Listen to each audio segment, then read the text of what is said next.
Today's episode of the BS Podcast on the Ringer Podcast Network, brought to you by DAZN. Stream over 100 fight nights a year featuring the biggest names in boxing and MMA without the pain of pay-per-view. The old way of watching sports is over. You can get fighters like Canelo Alvarez, Triple G, Michael Venom Page, many others, plus behind-the-scenes content, a library of classic fights, original programming, everything live and on demand, available on almost any device. Download the DAZN app on your smart TVs, tablets, mobile gaming consoles, and much more. And check out the brand new MLB Live Whip Around Show. Change up on every night of the week. Getting set up is easy. Just download the DAZN app on Apple, Android, either app store. Sign up by creating an account. Start watching across nearly any of your devices. That's DAZN. Check it out, DAZN. We're also brought to you by Mercari. It is the selling app that makes it fast and easy to sell almost anything. You just take a few pics, add a description, and boom, your item is listed with buyers in all 50 states. Stuff really sells. Everything ships easily, so there are never any awkward meetups. Find Mercari on the app stores or on Mercari.com, Mercari. We're brought to you by TheRinger.com, the world's greatest website where TV is getting really awesome. Barry came back last night, so did Veep. John Oliver went after the WWE. I was shocked by that one. Shit, really? Yeah, he did. Billions. Supposedly, episode 4 of Billions next week is going to be off the chain. Game of Thrones is coming back. You can read about all this stuff on TheRinger.com. You can listen to our podcasts as well. Our award-winning podcast network. I just handed in an award because I love it. The Rewatchables, Shea Serrano and I, we put it up already. Fast Five, the most important action movie of the last 10 years, in our opinion. We broke down every single aspect you'd ever want to know about Fast Five, including the controversial topic, was Hobbs actually just a horrible FBI agent? And I think we made the case that he was. Really fun one to tape. Check that out. Check out the Rewatchables. Before we get to Ryen Russillo, I wanted to mention we have DAZN sponsoring the podcast for the next 3 months. As you know, DAZN is run by my old boss, John Skipper. He's going to be on this podcast later this week, and we're going to talk about not only us reuniting, even if it's only for a couple months here, but also our relationship over the last 20 years and all the stuff that happened, good and bad.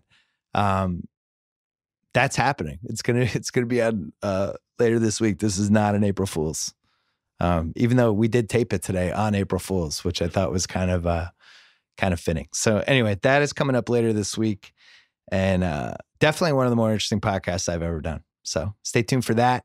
We also have Colin Farrell, which we taped late last week. That's coming, and some basketball stuff. I think Brian Windhorst is going to come on as well. So yeah, a lot of good stuff coming up here on the BS Podcast. This is our kind of year. March Madness, NBA, baseball just started. Pop culture is in rare form. Check all of it out on TheRinger.com. Coming up, Ryen Russillo. First, our friends from Pearl Jam.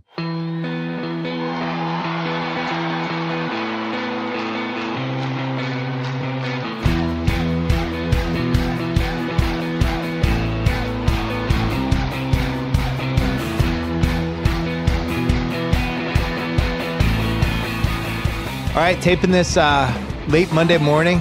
It is 10:43 Pacific time. Ryen Russillo is here as always. Every week we're going to do this. So this week and next week are the last two weird kind of, it could be at any point during the week podcasts, but when the playoffs start, we're doing the Sunday nights.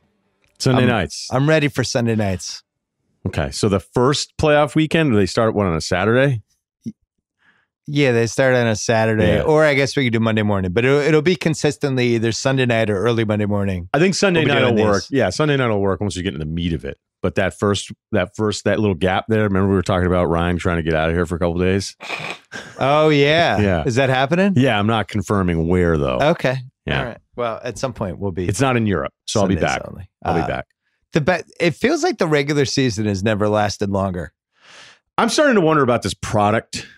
I worry about him. Just ready for the playoffs. Can we just go? I think that's also our lack of patience with everything in the world. But there's nights I sit at home and go, did it always feel this pointless the last month of the season? I shouldn't be this excited about the Hawks.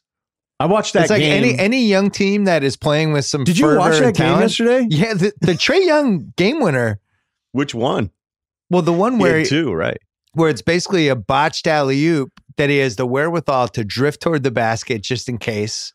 And then the ball hits him and he's able to quickly turn it and make it. Like that was like a major, major play. I'm really starting to buy in. If I did the trade value list again, I think he's top 25 now.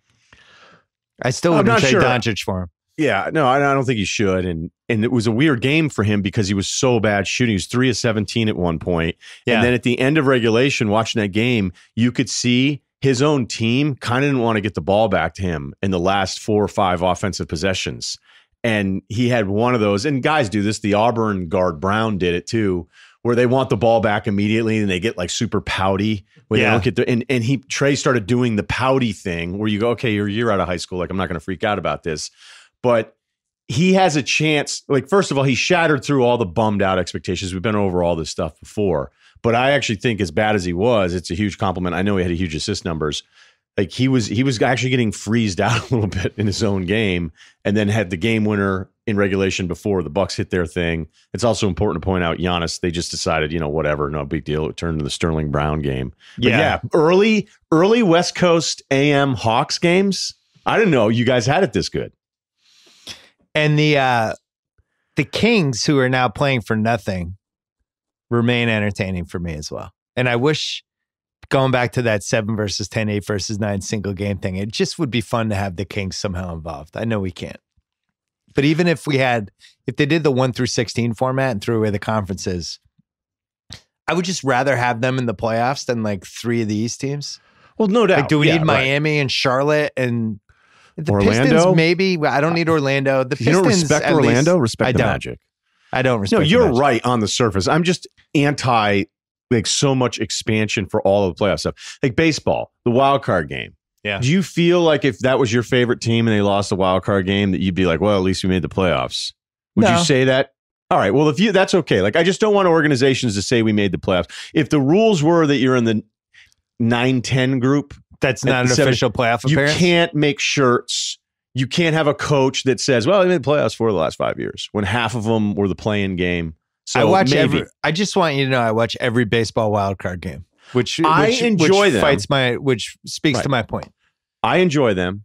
It's not about watching. I just single game elimination moments. But it's like when a program, a guy gets fired and they go, oh, made a bowl game 4 of the 6 seasons. You're like, yep, great. And you beat 4 terrible out of conference teams. Yeah, and the 2 worst teams in your division.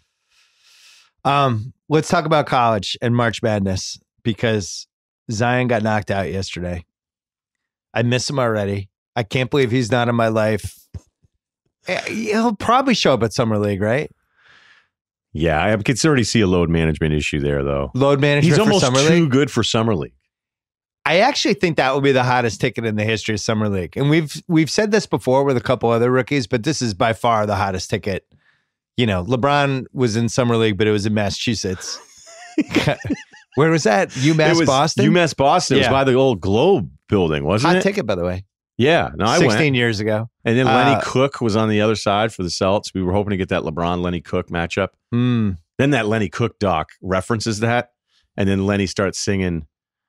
Did you see the Lenny Cook documentary? I did. It was incredible. I'm trying to remember. Was that? It should have been that would have been a good 30 for 30. It was kind of like one of those that I wish had been in this series. I'm trying to remember the story we like to tell. Yeah, I'm trying to remember the song he was sitting when they were all getting hammered in his kitchen.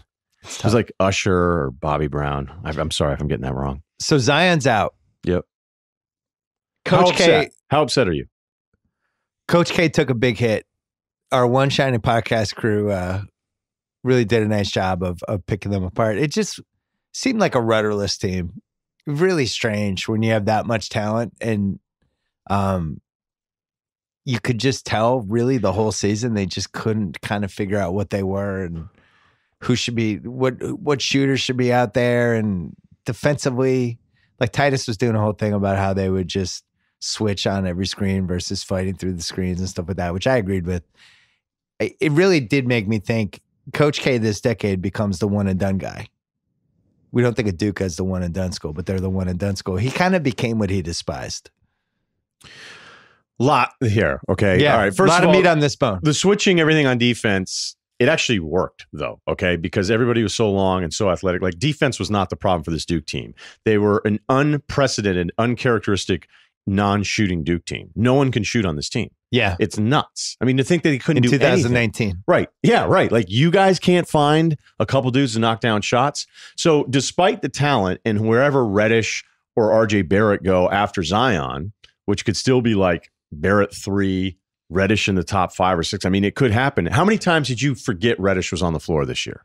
I've said this all year, and KOC and our Ringer draft people, I was just like, I just don't get it. When I watch the games, I forget he's out there. He's like, it's like a Wiggins type thing where it's like, is Reddish? Oh, there he is. Right. But like, I don't know if 2 or 5. Oh no, Barrett's 5. I mean, how many times? So look, Barrett, I think with spacing of the NBA game and his vision, I think he's going to look so much better away from this. So I'm actually in that camp as well. Right. So I'm not necessarily dumping on his prospects, but watching him this year, like, yes, we can just rattle off the recruiting rankings. We can rattle off where they're going to go in the draft. But I think anybody that watched Duke as much as we did, because it was so much fun to check in on Zion and not only his improvement, and I'm all the way in. And, you know, there were times before where I was like, is he just this specimen or does he understand what he's doing?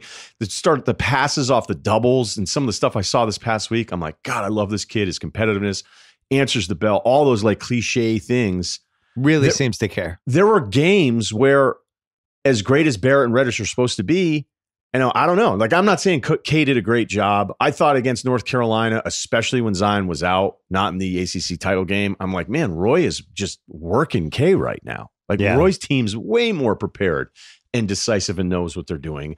Where there's so many times in Duke possessions where it felt like, because Zion was so good, the other 4 guys, or maybe even the head coach, was like, just go get us a bucket and save us. And he actually did it a lot. What was Duke? Weren't they like, they were by far the favorites. Weren't they like plus 250 or something heading into the tournament? Is that like a public money thing there? It was yeah, but I mean, that's what I wonder though. Like, is over and over again, we see this, and the much hyped team of 19-year-olds somehow, oh my God, I can't believe it, they didn't come through. But it seems to happen almost every year. And I never bet it for some reason. Yeah, well, I think a lot of that money was everybody excited about Zion, excited about the name brand part. They're of this. very public. Right. So I think that's part of it. I mean, if they were such a massive favorite, they'd be more than what, a 2.5 point favorite against a Michigan State team that doesn't have a lottery pick that's out there.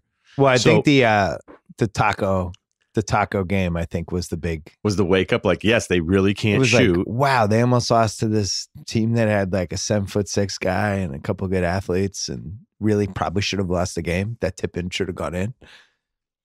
Yeah, and the free throw miss on the other side that puts them up. I will say, not to sound like a basketball snob, which I always do when I talk about college basketball, but I thought this weekend was so much better than last weekend. I think it was honestly a case of just better.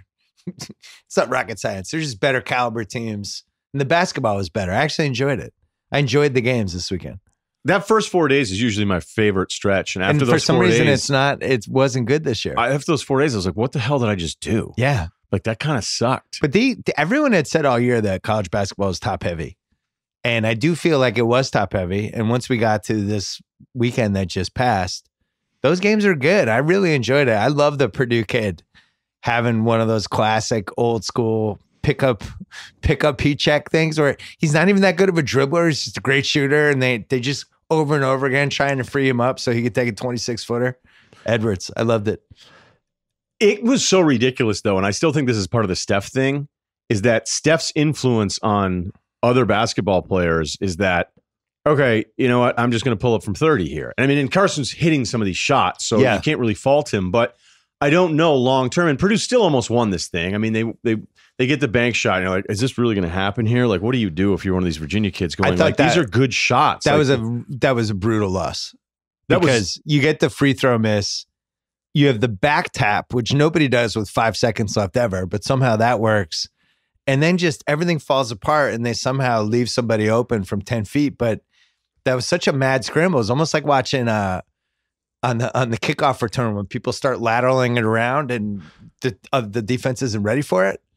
Like they basically left somebody wide open from 8 feet for a jump shot. I mean, it was a hard jump shot, but yeah, that in-between thing's always tough because it's never a shot that you ever practice. But when I think about the close of that game, like UVA couldn't really do anything. They'd gotten away from Kyle Guy until they got it back to Hunter when he started kind of getting this switch matchup for him to drive. But he's supposed to be a lottery pick borderline. And you're like, I don't know. Purdue, it was one guy, which I think always ends up kind of bumming out the other four guys, even if some of the shots are going in. Yeah.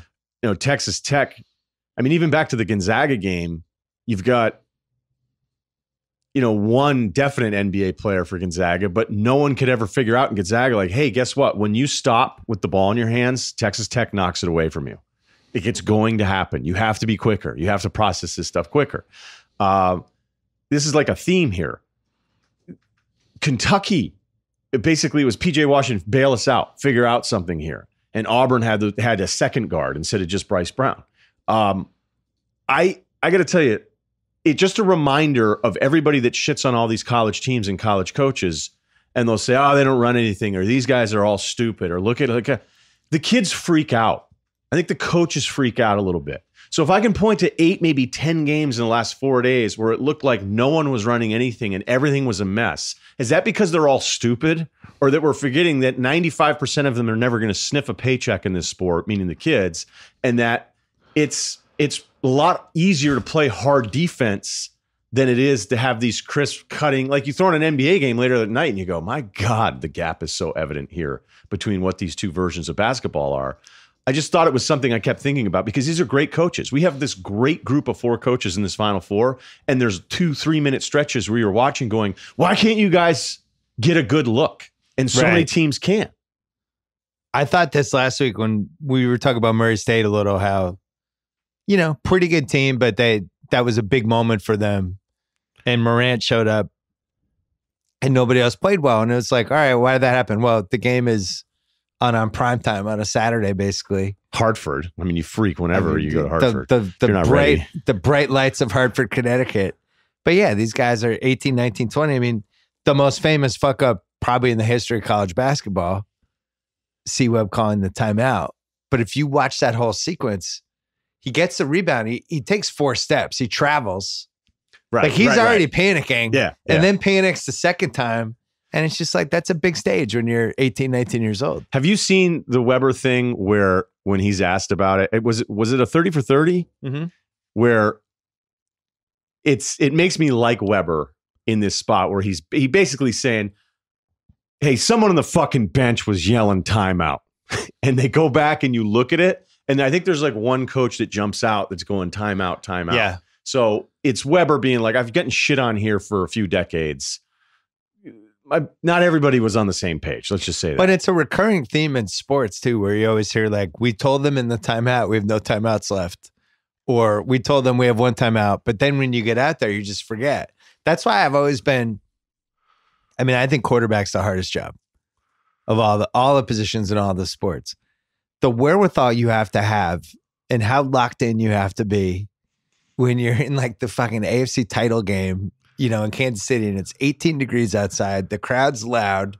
You've got to remember like the 17 checkdowns for every play, all the little ways the receiver could be like, oh, the cornerback's doing this. I'm going to do this instead.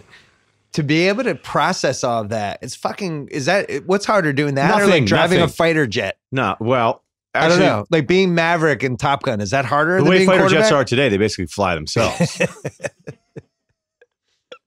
But then, so you go to college football and you're putting the 19-year-old kids in that position with not as many of the checks and balances as the NFL guys have, but it's still, it's a lot.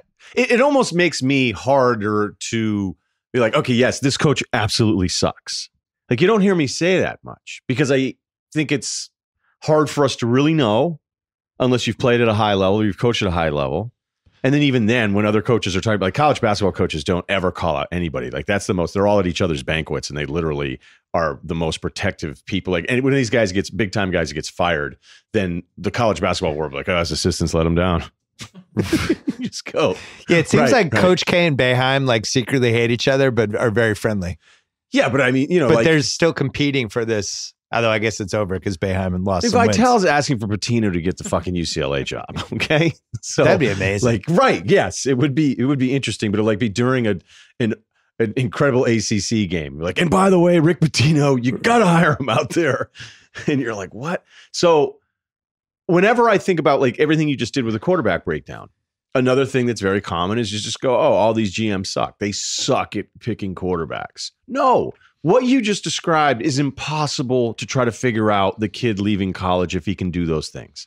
Yeah. I don't know what you can, Wonderlic, great. When's the last time you cheated on your girlfriend? Weird combine questions. Hey, none of the combine numbers mean anything. And when you look at the different college offenses, there's some of them that there's nothing there. There isn't any of the decision-making that you just talked about. So whether it's coaches or kids, it's just hard to figure that stuff out. And also a lot of sports, as you get better and better at stuff, is learning how to calm yourself down so you're the best version of yourself no matter what's happening around you. And by the way, this speaks for, anything. It could be like when you haven't been on TV before, and the first few times you go on TV, like doing what we do, and it's like everything's coming fast, you're nervous, you got adrenaline, and learning how to like channel different things. What's this toss? Yeah. What's that big jib camera thing it's coming at me? But I was watching Zion last night, and it's weird because I obviously loved watching him. He was so hyped and had so much. It was almost like you couldn't channel it. Like you watched him in the second half, he had like 10 straight or whatever he had, and then he like kind of needed the 16-minute timeout. And he had like shot his wad, like he was exhausted. And I think one of the things I can't wait to see him at the next level is when he learns like what LeBron learned, like how to channel the athleticism, how to channel like, oh, I can take this guy off the dribble anytime I want, but I'm not going to do it right now. I'm going to wait. Or, oh, I got this screen, but let's do it 2 minutes from now. Once he starts, especially if he plays with the right point guard, and I'm starting to think about that a lot. I'm so worried about what kind of team he should be on. He needs to be on with like the Mike Conley type of point guard, right? Like somebody who would just be like, dude, I got this. You're my dude. I'm going to fucking get you awesome shots all the time. The worst case scenario would be, some shoot first point guard. But a bad one. A bad, yeah. Right. Not Lillard necessarily. Like him playing with Devin Booker is actually not that great of a thing. I think Devin Booker is at all. Kind of a me first offensive player. I want to see him with the point guard who's like, all I care about is making everybody else better. And now we have to start thinking about who gets him. So not Ntilikina? Not Neil. Well, I don't think shoot first, at least with him. So Hawks would be interesting, right? Yeah, it would be. That's weird, though, as you mentioned Phoenix and you mentioned Atlanta. Like, is Ayton good for Zion? Is Collins good for... Like, Collins, you can move around more than you can Ayton. And I like both guys. Like, to me, the Ayton thing, like, as far as a year is concerned, you go, okay, you know what? Like, we've got something here. And we've got a big that maybe we can keep on the floor late in games. But I am enamored with the idea of Zion finishing as the big. Well, so there was a couple moments in the MSU game yesterday. That big MSU dude, a lot. That 6'11" guy they had, the guy who could shoot the jump hook with either hand. Right. And there was a couple times it was like mouse in the hole with Zion, and he just overpowered him and got whatever shot he wanted. And now Zion, was expending a lot of energy on both ends and whatever, but it's the same feeling I get like when you'd watch that happen with Draymond Green sometimes, especially on like the 15 Warriors, like the 2 times a year a team would have the right kind of player to do that, where you go, oh yeah, you're 6'7", you're not going to be able to stop that. So I do feel like there are more centers than there used to be in the NBA. There's more big guys who at least are crafty around the rim than there used to be. I don't think he could guard Jokic, so he is going to have to go to a team that at least has the flexibility to also go big. Does it make sense? Yeah, it does. I think it's just always funny that growing up, like a guy like Zion, we go, oh, it'd be great if there's this other big over there to protect him. Like for years, I felt like every team I'd look at that had issues with their roster, which is most teams, you'd go, oh, it'd be great as Tyson Chandler. Like Tyson Chandler seemed to be the wish list for half the league every summer. Lanky, 7'1" guy who didn't need the ball. And then you started thinking, well, wait a minute, is he just going to kind of get in his way? Like you have to worry about who's your dream team? Who's your dream team for him right now? I'm saying as a basketball fan, not a market. I think the Celtics, he and Horford would. Come on. I was doing that for you, man. I was expecting you to say that. People are like, fuck, they're fucking talking Celtics did it again, assholes. God damn it. Go talk about Tatum for 20 minutes, you dicks. We've done some deep dives on Tatum this year. I do want to talk about him later. But just basketball fit only, what would be the best lottery team for you? Because I feel like it would weirdly be Memphis, and I don't think they have a chance to actually win it. No. And everything, by the way, everything you just described in the point guard you would or wouldn't want is not the Bulls. It's not the Bulls. It's not the Bulls. You're fighting for shots with everybody there. Unless they just called everybody and they said, hey, we got Zion. And now we will take your B star for 2 of the any 4 guys you want. By the way, so the Clippers, the way Lou Williams and Harrell use each other on those high screen and rolls. Lou Williams isn't a traditional point guard, but he knows how to run that one play. The way I want to see Zion used, you could ISO him, but I really want to see him used exactly like how the Clippers use Harrell, because I think he'd be the most unstoppable guy. And if you put shooters there and his ability to set a pick and roll, but also his athleticism and the alley-oop component, he's basically blending all the things I like about watching Harrell. The Anthony Davis, when he still played basketball, alley-oop potential, just all these different things, and his ability to do those crazy spin moves, but keep control, and the move where he does a spin move, but jumps into you, and it's kind of an offensive foul, but they're never going to call it, and then hangs in the air for the extra second for the bank shot. I think he's going to be unstoppable. I really want him to go to the right team. Because LeBron was not on the right team for the first 7 years of his career.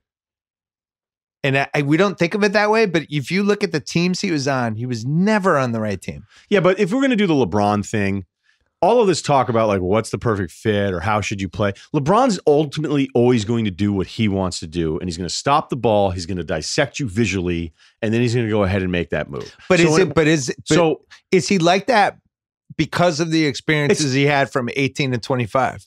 Had he gone to a team that now basketball based was on the also way he played tweets like that more. And posts on Instagram, I think this is exactly the way he would be no matter who is playing around him. Okay, I'm serious. Yeah, like every year, oh, the coach wants to do this. Oh, this is the most athletes he's ever had. Oh, this is a younger team. This is spacing. This is tough for another. Or he's just going to dribble the fuck out of the ball. And I'm not knocking him for this and going. Sounds like no, I'm not. I'm knocking everybody that expects that LeBron's going to be this completely different version of him as a basketball player. And it's worked. It's worked up until this year. So look, back to the point of the Zion thing. As you compare him to Montrez, I liked Harrell a lot at Louisville. I love what he's doing here with the Clippers. But the cap on what his abilities are as a player are so far below what Zion's are. But that's my point. I like Zion's playmaking. Like, not only does he check all these boxes, and all the year doing all my draft stuff, okay, we can get excited about the physical specimen shit with him, and it's off the charts. The numbers are incredible. But after some mistakes, like I'd go, why do I like Earl Clark? Don't like Earl Clark. Like, he's not going to be that good. Louisville, really long, lanky. Like, I had this love affair with the 6'11" Earl Clark. I remember Earl Clark. Yeah, I'd be like, oh, he can handle Phoenix Suns draft pick. I liked him too. Oh yeah, mid range. You get, back then we're like, oh, he can pull up from anywhere. But you could always tell he never cared. He didn't. Right. He didn't really. And I don't look cared. Whatever, however you want to phrase. I know what you mean. He wasn't. It wasn't life or death for him. And when I watch Zion, I go, this guy cares the whole time. That's my favorite part of him. But also not in a selfish way, not to just turn this into a jerk circle, but genuinely happy when other guys do well. Yeah. Doesn't need to take 30 shots in a game. I love him. I was on Francesa last week, and Francesa and I was making fun of him about it. He's painting himself into a corner with the Zion thing. And I was just like, Mike, just admit defeat. Here's your get out of jail free card. Like, Zion is a transcendent player. Like, this is happening. It's going to happen. I'm too distracted by Francesa now. Can I ask you about him? Can I ask what's going on? Yeah, let's take a break first.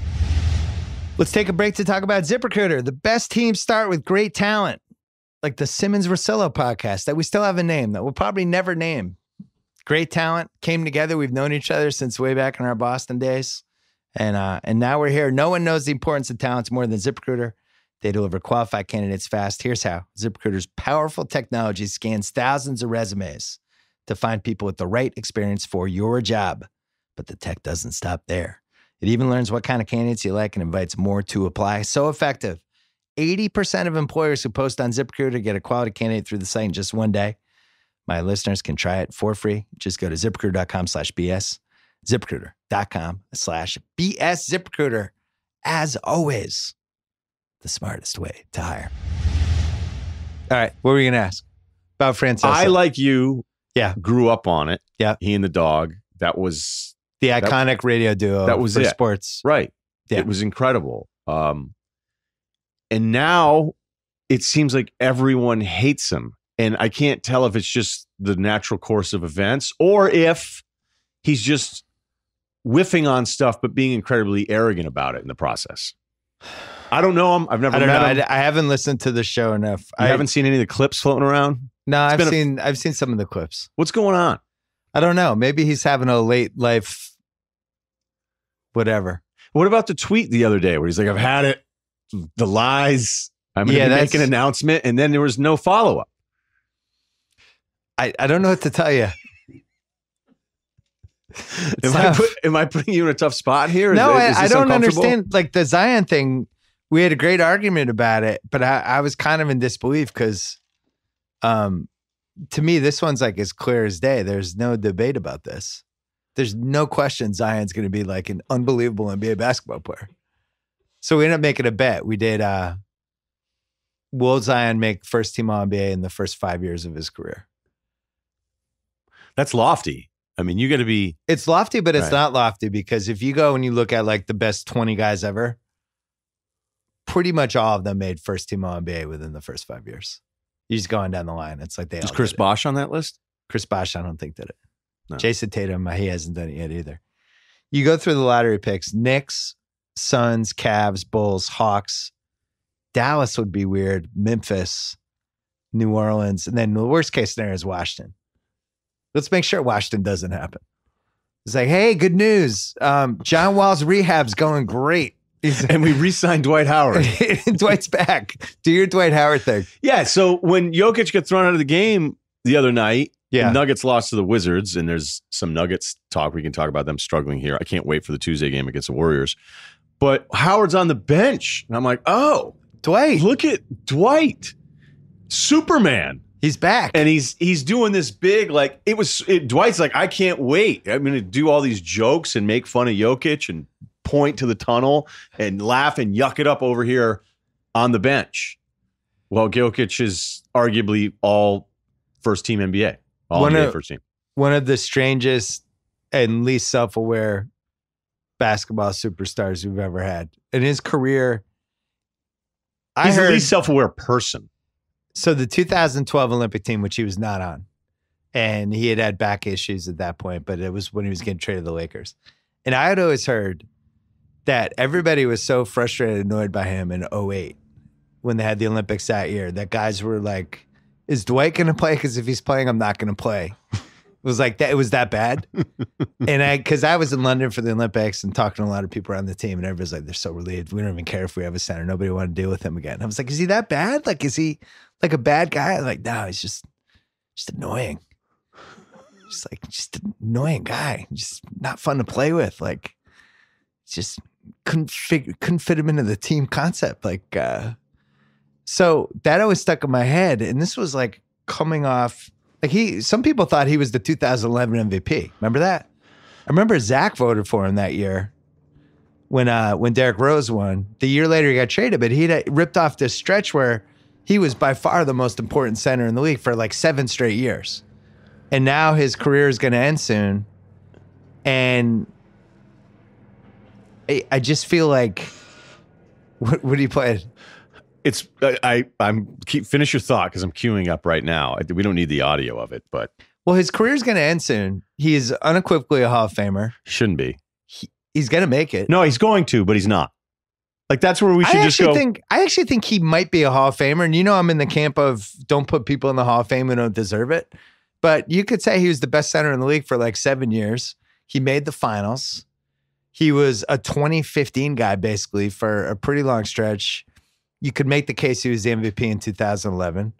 I know everyone listening to me right now says I'm wrong. That's fine. But like, this is how I look at the Hall of Fame. Does every team you go to feel like, you know what, this is actually better. We don't have you. And that's the second half of his career. Yeah. And, the Orlando stuff, all the frustrations. Like back then, dude, I was all about Dwight, okay? I mean, I made some stupid arguments on radio shows going, you could argue that he's the number one guy you'd want to build your team around back when we weren't obsessed with threes and we still thought centers were the keys to winning championships, and that incredible run when they got to the finals. You're like, okay, this is a preview of what's to come. But back then we thought he was playful and fun, and we didn't realize that he was just sort of an asshole of a teammate everywhere he went. And so remember, he couldn't ever but really I don't think he's mean-spirited, though. That's like the strangest thing about this. No, I don't think he's mean. You're right. I don't think he's mean, but I think there's an immaturity level with him that has gone on for everyone that I've ever talked to that's been around him. Everything you just said with the Olympic thing, nothing you've said hasn't been said before about him. So my point, he was Charlotte, Atlanta, back-to-back years, near the end of his career, but still. And both teams were like, we got to get this guy out of here. Yeah. Which is really weird. It is, but that also tells me, like, I know what the rebounding numbers are going to be, but we're still talking about somebody that at the end of games, and Stan Van Gundy, you can say whatever you want about his executive. The guy knows how to coach a basketball game. Yeah. And he knew, I can't give it to him because nothing's polished. There's no finished, polished move there that we can say, let's throw it down to our star and Dwight. So he was a star that you actually couldn't go to in a close, tight game. And I know what the overall numbers are going to be and all these different things, but like I just wish the Hall of Fame were stricter in that. Do we really feel like Dwight, through most of his career, was this dominant NBA force? And if anything, he's been a guy you want nothing to do with the second half of his career. And that's going to make the Hall of Fame? Like, that's insane to me. I think he was first team All-NBA like 5 straight years. He's definitely, I mean, he's going to be in. There's no denying that. I think the 2009 Magic thing is one of the best things for his resume because that team was ahead of its time. And if you watch the clips from how they played with all the three-point shooting, and they didn't even take nearly as many three-point shots as people take now, they're basically doing a version of what Milwaukee does with Giannis now, where you have the floor spread for the guy in the middle. Giannis is way more talented than Dwight Howard is, but same kind of principle, right? Space it around, keep the one guy in the middle, and it's just going to be really hard to deal with them because you're so worried about the shooters. It was great, and it was what beat that Cavs team because the guys that were playing outside on the perimeter were so much bigger. I remember that was one of those things where, we were so hyped up. I remember actually talking with you about that, and I loved it. I said, hey, are we going somewhere? And it was like the whole LeBron-Kobe thing's going to happen. Yeah. And you watched one of those games with Orlando and Cleveland, you go, wait a minute. This is a problem. Like he made 5 straight All-NBA teams. And then was 2/3 and a second, 8 All-Star games. And I think he was number 2 in the MVP one year. I know he's making best guy in a finals team. No, I'm saying he's just got a resume. But this is like one of the reasons I wrote my book, because as the years pass, people just look at Basketball Reference and there's no context to anything. Vince Carter now, who has a Ringer podcast for us, as the years pass, and he's done such a good job of being, he's an awesome teammate. He's a great guy. Everybody loves him. But like he quit on the Raptors. Like he did. It happened. And we didn't have the internet and social media the way we have it now. That goes on his resume. No, he just does. He was going to be a Hall of Fame player then, not based on just stats, but without any significant playoff moment. And that's when I think about Vince, I go, yeah. Look, this is just me at home thinking of all the stuff in my head as I'm watching all these guys for thousands of hours and, all the years. And I don't think you should just pull up Basketball Reference and be like, are you kidding me? Look at Dwight's resume. Look at all these numbers. Like, it should be real. It should be in the moment. But that's why the 2009 finals is important for him. Right. My favorite Kobe thing, as you brought up, seriously, like the thing that makes me like Kobe was that game in the fourth quarter, Lakers down to Rockets. And Dwight and he got tangled up. And when he was like, try me. Soft. Yeah. Soft. Yeah, that was good. And I went, Kobe just confirmed everything I've thought of Dwight the last couple years. And this is also like, I didn't hate Dwight the whole time. I loved him in the beginning. Who do you think out of those guys that came up, Vince, T-Mac, Kobe, Iverson, like the post-MJ guys, who do you actually think was the most talented out of those guys? Not saying best basketball player, not saying best career. Just the most talent, most gifts. McGrady, probably. It's funny. I would say Vince. You think he was the playmaker? I saw that all McGrady those was? guys in person multiple times in the 00 to 03 range. That was peak you. That was probably you at your peak. Definitely me at my peak with not a lot to do. I just remember Vince seeming like the most unstoppable out of all those guys. And meanwhile, we should mention Kobe has scored 81 points in a game. I know how good Kobe is at 30 points in a year. Yeah, we're not talking resumes here. I'm not talking resume. I'm just talking about just pure experience of watching them in person. Kobe had a moment. It was game 1 or game 2 of the finals in 08 in Boston when they were down like 17 and he got hot and he got in a little bit of a rhythm.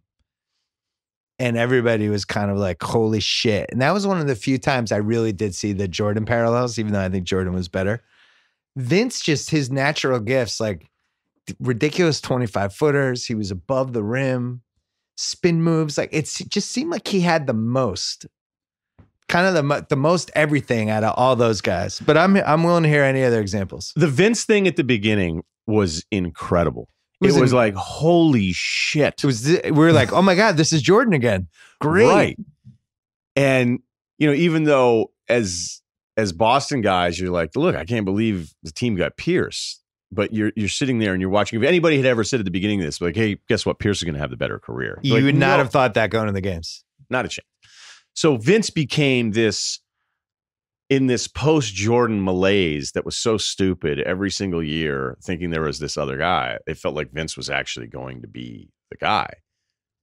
But I don't think he had, I'd have to look at the numbers, but I feel like the playmaking part of McGrady was the most impressive. It seemed like the game, size. Yeah, it seemed like the game came the easiest to McGrady those first like 2 Orlando years.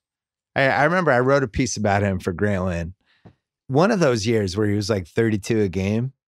But he just, he could do every single thing on a court, but was also really good in the other end, But as we were just talking size about, and could play 3 positions. And with all the stuff though, like the Zion and my Earl Clark thing, like Kobe would be dying laughing right now, listening to this going, it's so fine. Those other guys are more gifted or more talented. But like when it mattered, But the thing is, Kobe athletically was, I mean, he was like 98% of Vince. It wasn't like he wasn't an unbelievable athlete. I just feel like Vince had a slight extra something that really stood out when he was young. The beginning of Vince was as much fun was like different as I've ever had in any NBA thing. Like, oh shit, the Raptors are on, that kind of thing. Like I know it sounds simple now, but when you can't afford cable. And, where I was when it was first happening and my electricity's getting shut off all the time, like when Vince would be on, you'd be going, oh, okay, this is like, I don't want to do anything else except watch Vince Carter. The thing Kobe had is the same thing Zion has, to bring this around. Kobe really gave a shit at all times. Past tense. Well, he's retired now. Oh, the way you just swore. Oh. He played with a ferocity that Vince never had. Vince was always like, I am the coolest guy in this building. I'm awesome. Watch me do my thing. And Kobe's like, Kobe always had that. And I think part of it was Shaq was on his team and he's always trying to prove himself. I'm not just a little brother. I could be as good as Shaq. Like he just had this frenetic energy to him. Vince never had it. And T-Mac was always the coolest customer in the room. But never was like a crazy alpha dog like either of those guys. No, I think McGrady was almost like Kobe expected to come in and kick ass and was annoyed immediately. Yeah. Whereas McGrady, maybe he didn't know how good he was. And not until he left Toronto, I don't think. And think how silly the Kobe, I don't know how you felt about this, but I know I've referenced the KG stuff, just how we evolve and the way we talk about players, and especially as we talk about young players. But the dumb KG conversations. Like it met with it's automatic national media resentment. Yeah. Like who's this kid think he is? Like what's KG going to do? And I'll never forget this. I don't know if I shared it with you before. I know I've repeated this a million times, but I'll never forget it. Mad Dog actually said maybe KG should just play home games. Just play home games. Wow. Okay. I remember Kobe announcing that he was just skipping it. And I remember being like, are you kidding? A wing player thinks he can go just from high school? And it did seem crazy. Yeah. And that's like, I always think those are really 6'6", 175. Yeah. And then I'd hear these stories like, oh, he kicked all these NBA players' asses in a workout. I'm like, shut up. And then I guess apparently it was true. Yeah. But it's always a reminder, like whenever I have something happen now, where I'll initially go, wait a minute, that seems stupid. If you go back and look at how we talk about the first or the thing that's new or the thing that's different or the thing that's challenging, we do a bad job a lot of times in the moment with that stuff. And Kobe's always a great reminder. Vince and T-Mac staying together is an underrated NBA what if. If they had figured out how to keep them both in Toronto, because I think they were actually kind of perfect for each other. And they were cousins, and there's a lot of ways the NBA went wrong from like 1999 to 2007, and that was one of the ways.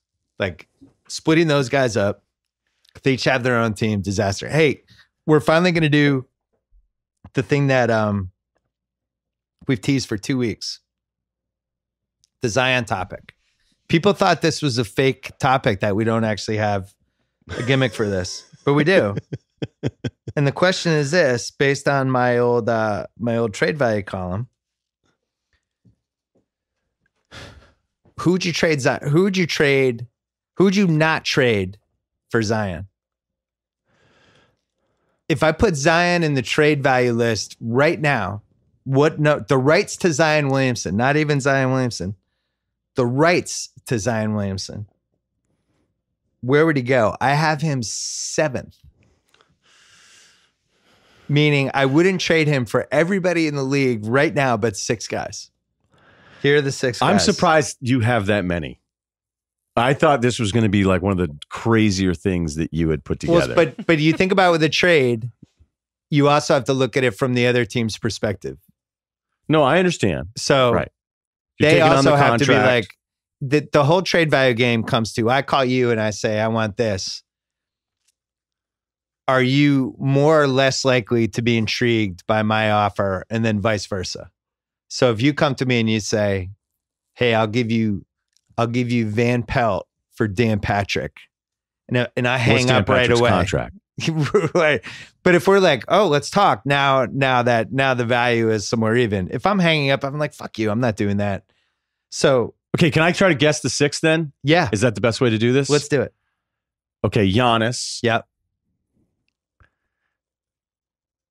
Steph. Yep. Harden. Yep. Durant. Nope.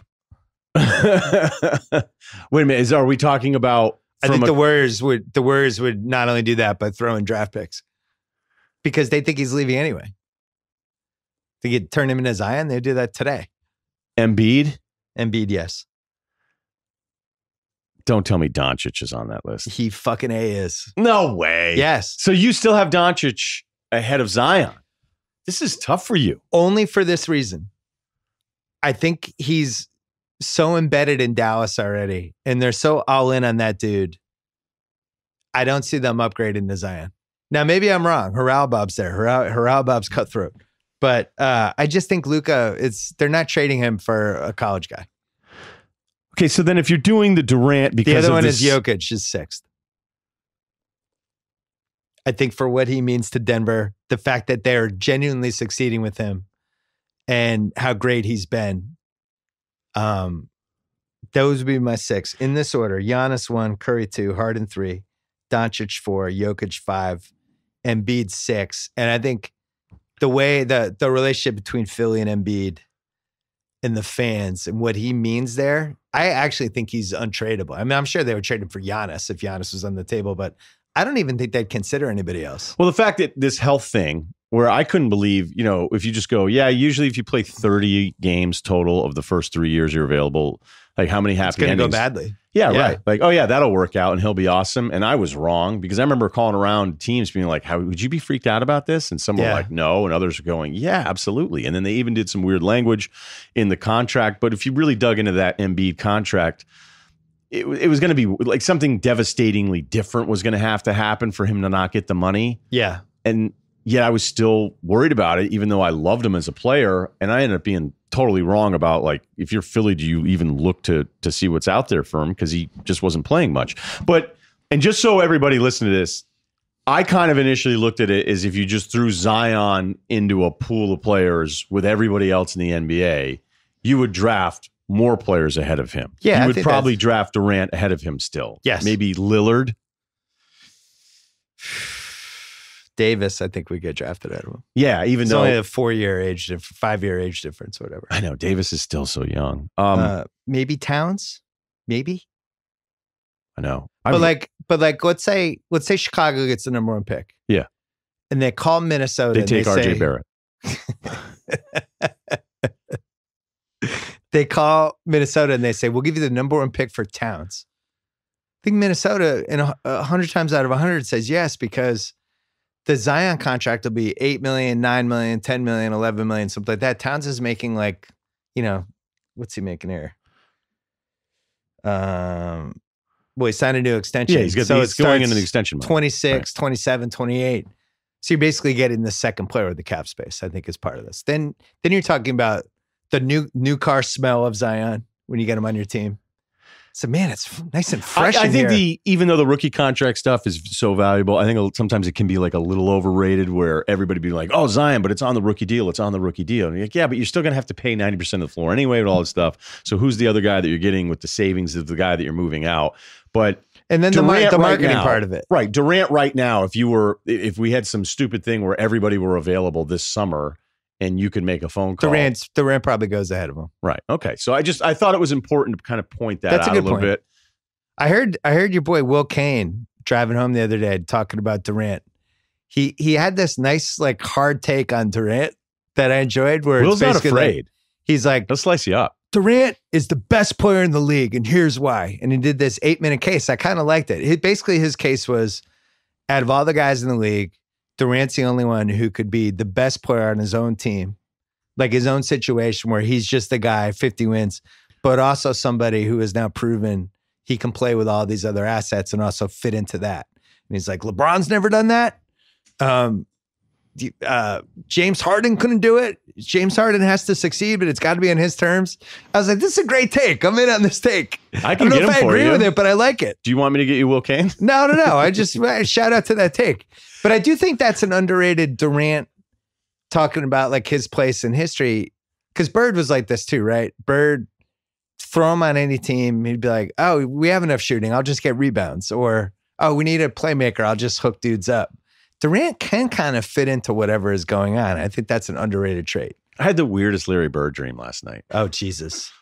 Hold on. We're going to hear about it right after this break.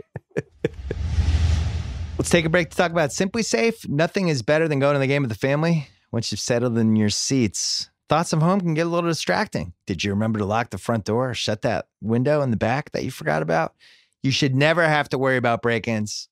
Not with Simply Safe Home Security. They have everything you need to stop fear at the front door. With Simply Safe, your home is protected 24/7 with security experts on standby to send the authorities in an emergency. Plus, Simply Safe will keep working if the power goes out, if the Wi-Fi goes down, or if a burglar smashes your keypad.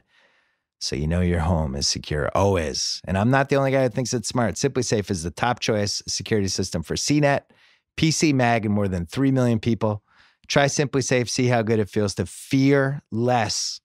Go to simplysafe.com/BS to learn more. That is Simply Safe with 2 I's. Simplysafe.com/BS. So what was your Larry Bird dream? It's so fucking weird. I don't know where it's coming from. I'm not reading about him. Like there's nothing. Maybe I was prepping for this pod and I was thinking about you, but I don't know. Man. It could have been something I was eating. But for whatever reason, I had all these handguns with me and they but they were registered. So it wasn't like some sketchy thing. And for whatever reason in the dream, I was back in Vermont and I needed to hide them. And Bird helped you? No. And somebody's like, "Oh, we'll just put them in Larry Bird's house." Yeah. And I was like, "Larry Bird has a condo in Burlington?" And be like, "Yeah, duh. Why wouldn't he live in Burlington, Vermont?" And so we went to Larry Bird's house and I put all my handguns in his closet. And then he caught me and he was like, "Get out of here." I was like, "I'm so sorry." I was like, "They're registered." And he's like, "I don't care. Don't hide your handguns at my condo in Burlington." Good advice. So, yeah, I'm not quite sure what that one means. Why are you guys talking about the Celtics so much? So the Durant, no, but that's a really interesting, never heard that before. That Durant deserves credit for assimilating. Yeah, he's an assimilator. That's but could also be the lead in guy. His prime. I was kind of jealous of it. A prime assimilator. I'll tell you what's a little deeper into that Will Kane thing there. is that he's on a huge anti-LeBron run now for about, let's go 16 months. Well, and also what helps with what you just said, is the one time LeBron tried to assimilate was the 2010-11 Heat, and that's when he fell apart in the finals. Against his Mavs team, by the way. Yep. So the anti-Harden thing's probably a little pro-Mavs. Yep. And the pro-Durant thing is just an anti-Max Kellerman. It's great. It's a triple crown of antis. I just broke it all down for you. Fantastic. Anyway, Zion, it's weird to me that, because I've heard people go, well, they could trade that number 1 pick for Anthony Davis, like for the Knicks.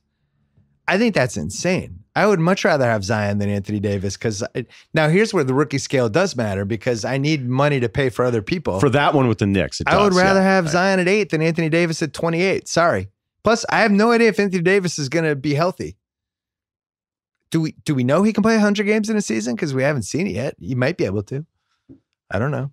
No, the Davis health thing is totally legitimate. And I don't want to rant about this again, but I hate this Davis season. I hated so much. I really absolutely detested it. Especially from where it started. Like if they were 500, I would have thought about him as MVP. Right. I mean, that's how good he was. They actually would have had a chance to make the playoffs potentially.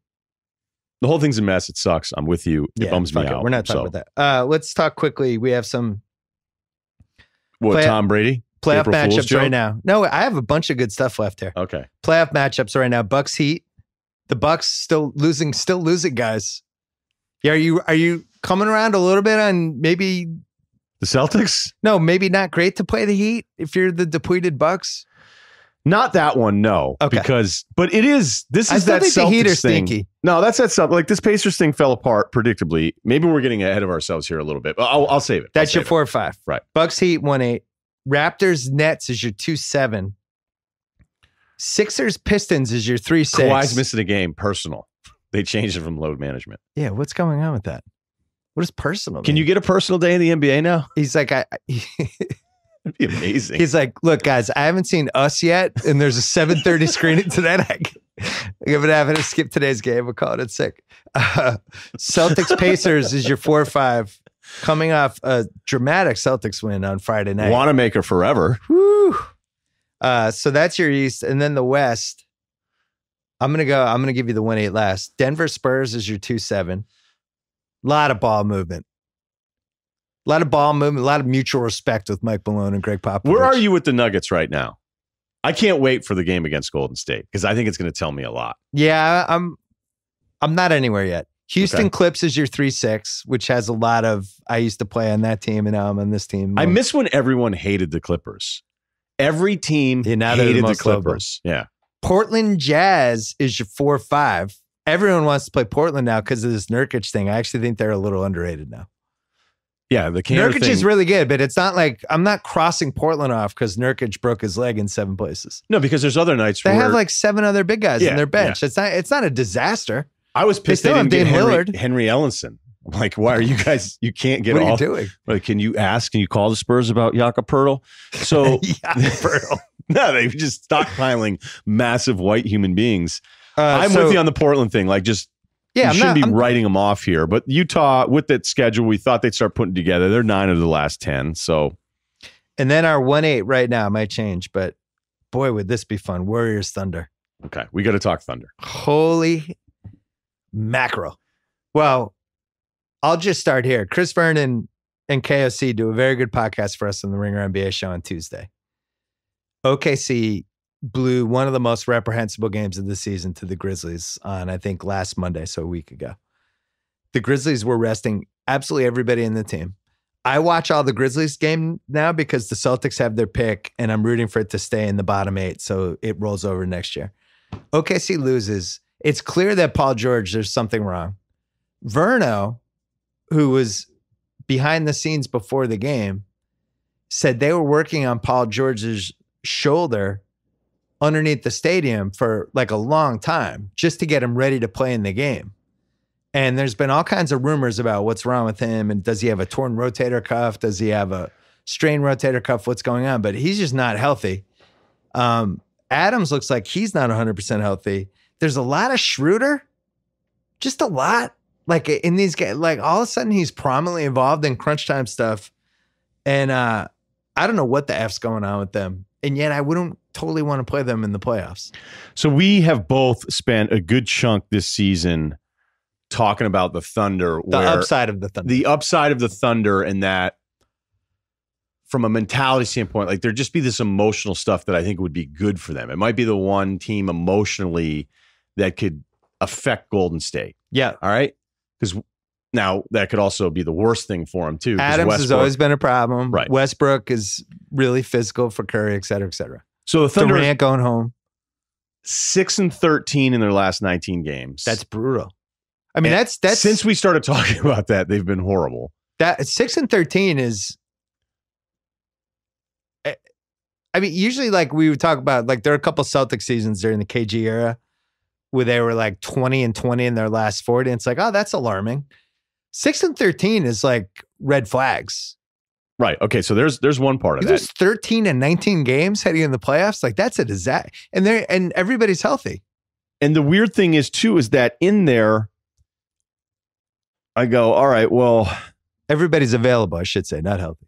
What's going on? Like, well, wait a minute. They beat Utah. They beat Brooklyn. So, like when I looked at the Pacers stuff and we'd be really excited about where their record was maintaining post Oladipo, and I dig into it and be like, you're really good for you for beating the teams you're supposed to beat, but you're only beating bad teams. Like you're not really beating anybody good. And this record's actually getting worse and worse. So the Pacers thing has played out a little bit the way I thought it would.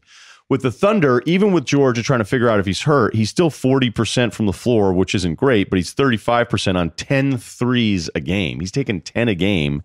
The free throw numbers are still really good. So what do we think is wrong with him, though? They're offensively, collectively, they're a mess. No, I'm saying, what do you think's wrong with George? Have you heard the same stuff? I've heard the same shoulder thing. I thought he had another shoulder that was hurt like a couple weeks ago, so they ended up working on the different one. Something doesn't smell right. Okay, let me give you these. In the first 36 games, I got this from this Thunder stuff I was doing this morning.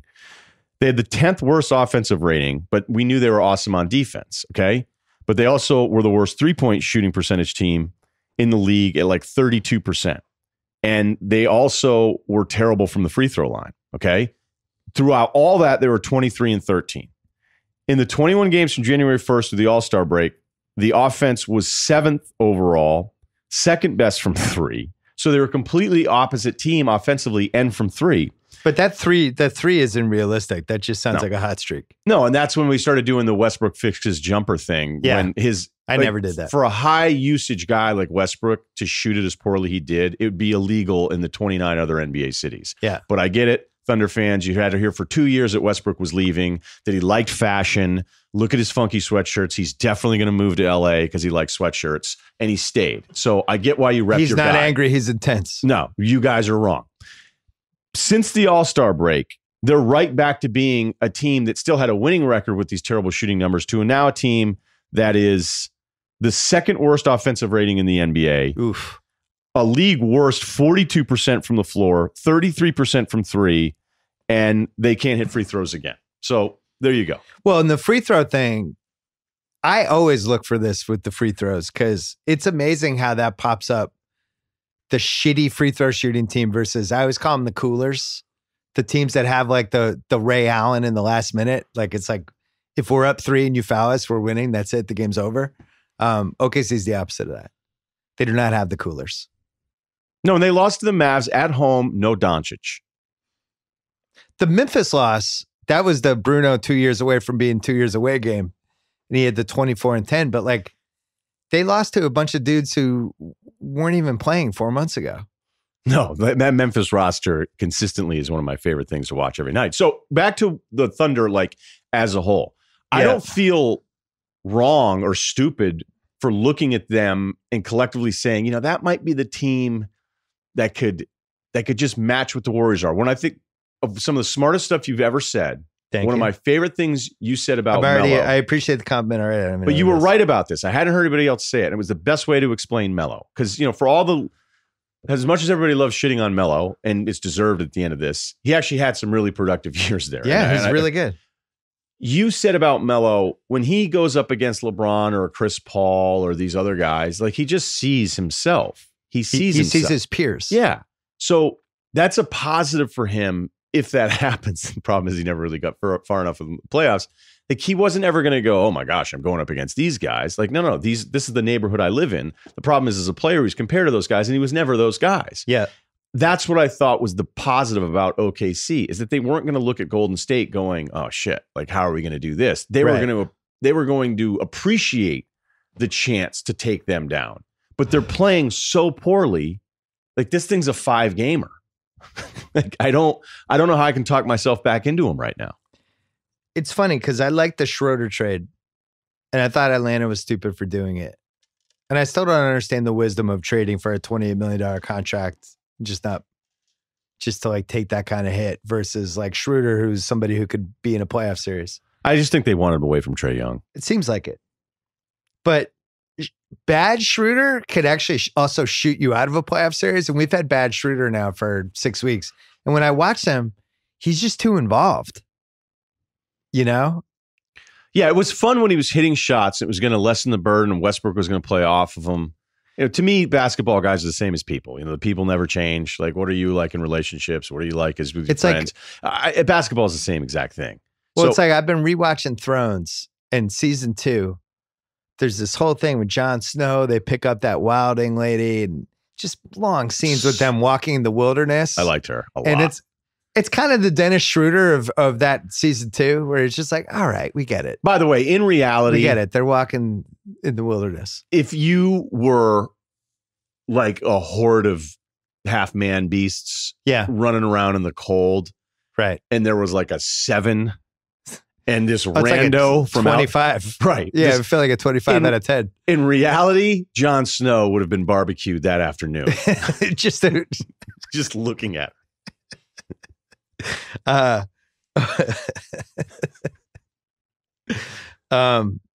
Warriors OKC was so much more of a fun idea 5 weeks ago.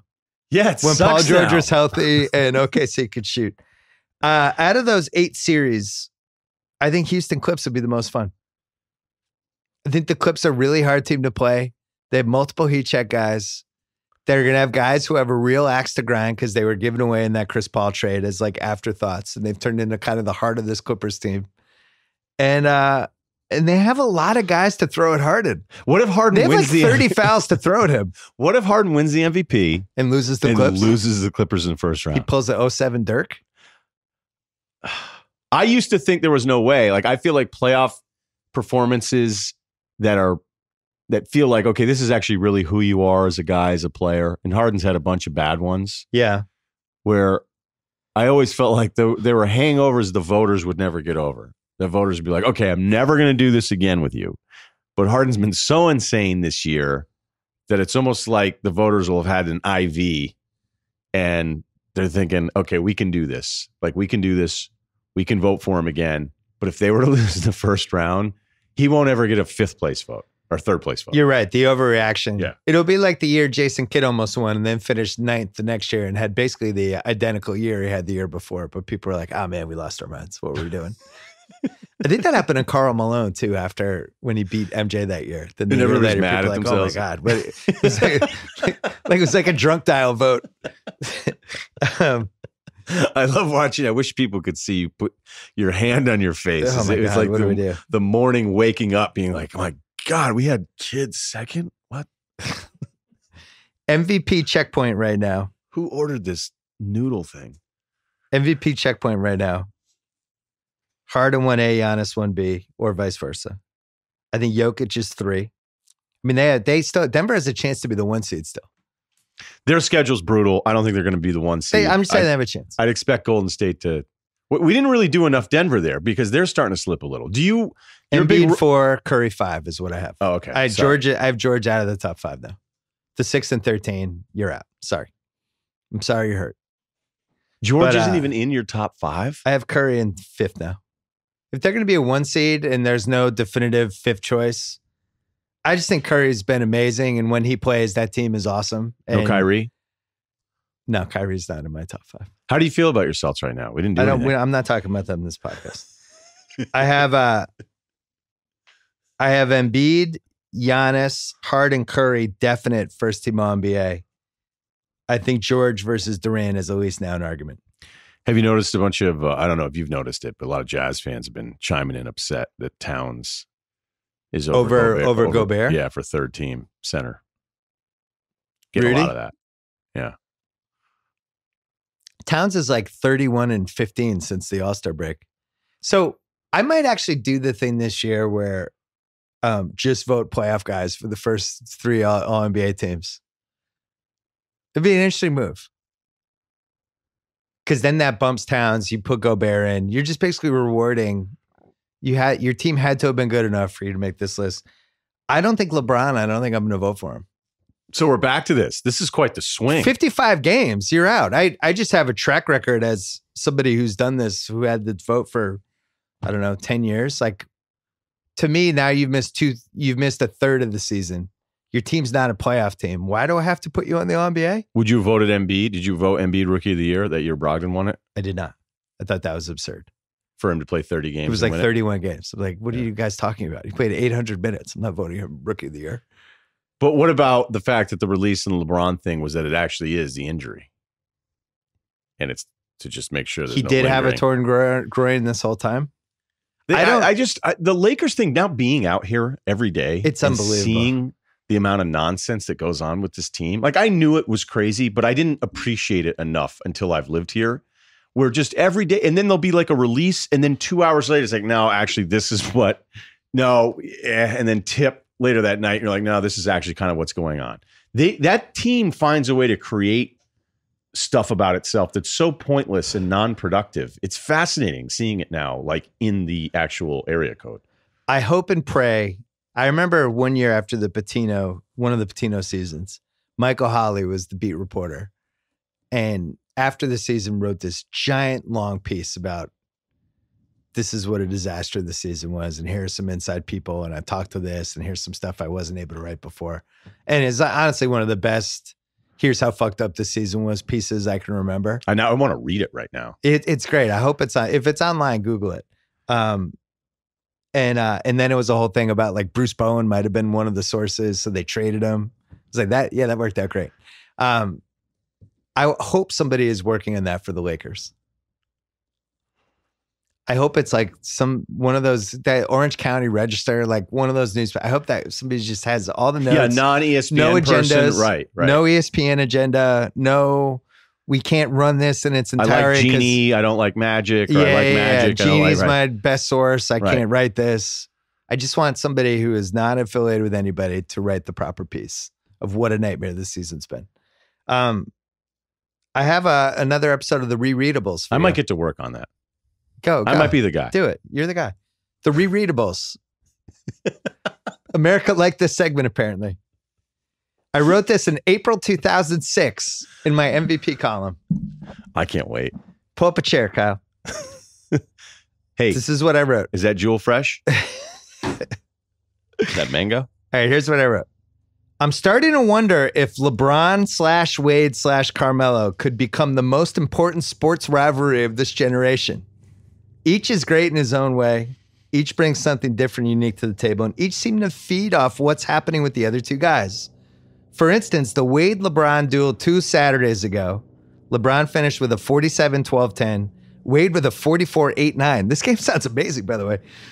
Wasn't just the most thrilling game of the season. It was a significant experience for anyone who truly gives a crap about this league. 2 young, fantastic players absolutely killing it, doing everything they could to win the game, bringing out the absolute best of each other. This was Pacino and De Niro sharing a scene in Heat. I remember this article. Only if they made the movie together in 1974. This was Pearl Jam and Nirvana saying in 1992, screw it, let's go play at the same tiny club in Seattle and see who the crowd enjoys more. Little Temple of the Dog right there. Yeah, going a little further, fast forward. What's the ceiling here? Do we even have a ceiling? Ali had Frazier, Bird had Magic, Russell had Chamberlain. Is it possible that LeBron, Wade, and Carmelo all have each other? And do you realize that these guys are a combined 68 years old? Fast forward a little bit more. The collective emergence of LeBron, Wade, and Melo could eventually become the most significant thing that ever happened to this league. Bigger than MJ, bigger than Bird and Magic, bigger than everything. I guess we'll see. The rereadables. I'm going to say I went a little over the top on that one. You think? Whoops. Okay, but I really felt that way. That was all 100% genuine in 2006. Of all the stuff that's out there, that's not terrible. Did you feel that way in 06? Like these three guys are our guys for the next 15 years? Because I really did feel that way. And by the way, Wade went on to win the finals that year and had like the real full Dwyane Wade breakout that I don't think everybody really fully saw coming. For all the automatics in that draft, I remember going like, I love Wade. I love him. Yeah. And even though he was, he wasn't fifth. as big as he was supposed to. Well, he went fifth because He's it was an older. insane group of guys in front of him. I mean, when you watch Bosch that freshman year, you go, this is going to be nuts. I was so in on the LeBron thing because I loved it. I just loved it. I love the freakish part of the athleticism and size. But when you're a great playmaker, it just makes it different because now I don't know what to expect. Like it's one thing to be this great shot maker. It's one thing to just be Jason Kidd. But when you have a little Jason Kidd on that end, you can overpower everybody. And you have the switch where you could, in the following year, he did the 48 points agast Detroit. The Detroit 24 thing, in a row. Right. The Detroit thing was my 10-year anniversary for a 10-year reunion, not anniversary, obviously not married. And I remember all of us I was like, I don't really want to go to any of the events because I just want to watch what he's doing here. And Rashid was guaranteeing they were going to win. Yeah. And they lost and they'd lose again and they'd lose again. And I always joked that I thought LeBron deserved like half a ring just for getting that team to the NBA finals because it was awesome. It's kind of like the Zion thing again. When you're so hyped up and you're supposed to be this thing and you actually deliver, sort of exceed what we're expecting from you. Yeah. It's the whole reason we get too caught up. And it's the whole reason we keep coming back.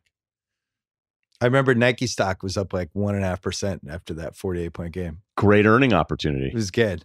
It was really volatile that day. Are you making fun of my rage on the Nike stock? No, that's one of my favorite Russillo Twitter running Twitter things.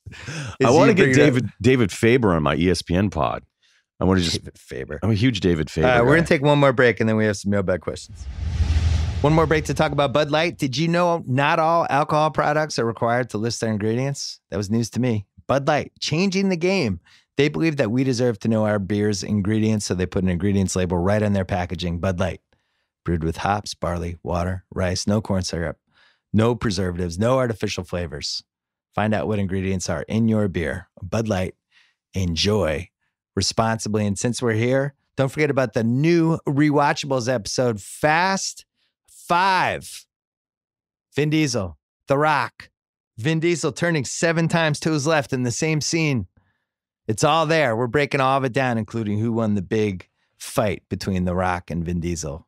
A 2+ minute extravaganza that really could have been shown on DAZN as a pay-per-view. Check all that out. Me and Shay, we're waiting to do this for some time. So that's happening. I think next week we got Major League coming. Yeah. 30-year anniversary. I think it's almost 30 years. Anyway, we're doing that. So if you want to catch up on the next one, watch Major League. All right, back to Russillo. Okay, speaking of Dwyane Wade, John White asks, is Dwyane Wade's career really deserving of this hero send-off at every arena he travels to? Quick strikes here. Definitely annoyed by it.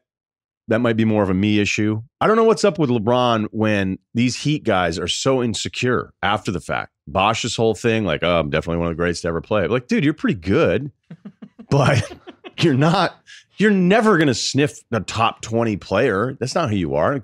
Or top 50. Yeah, or that. I was trying to be nice. Oh, he's great. He's a good player. Really, really, really memorable player. But Wade has done this thing, like when everybody was doing the 2, when they won their back-to-backs with that group. Yeah. And then Wade's like, check out my 3, though. Like, there's this odd insecurity about these guys. And I don't know if we can blame LeBron for it, but someone else should. I'm not going to. Will Kane. Will Kane's listening. You can have this. Will Kane, Thursday, 4:30 Eastern time. That's just a mental drain on you, man.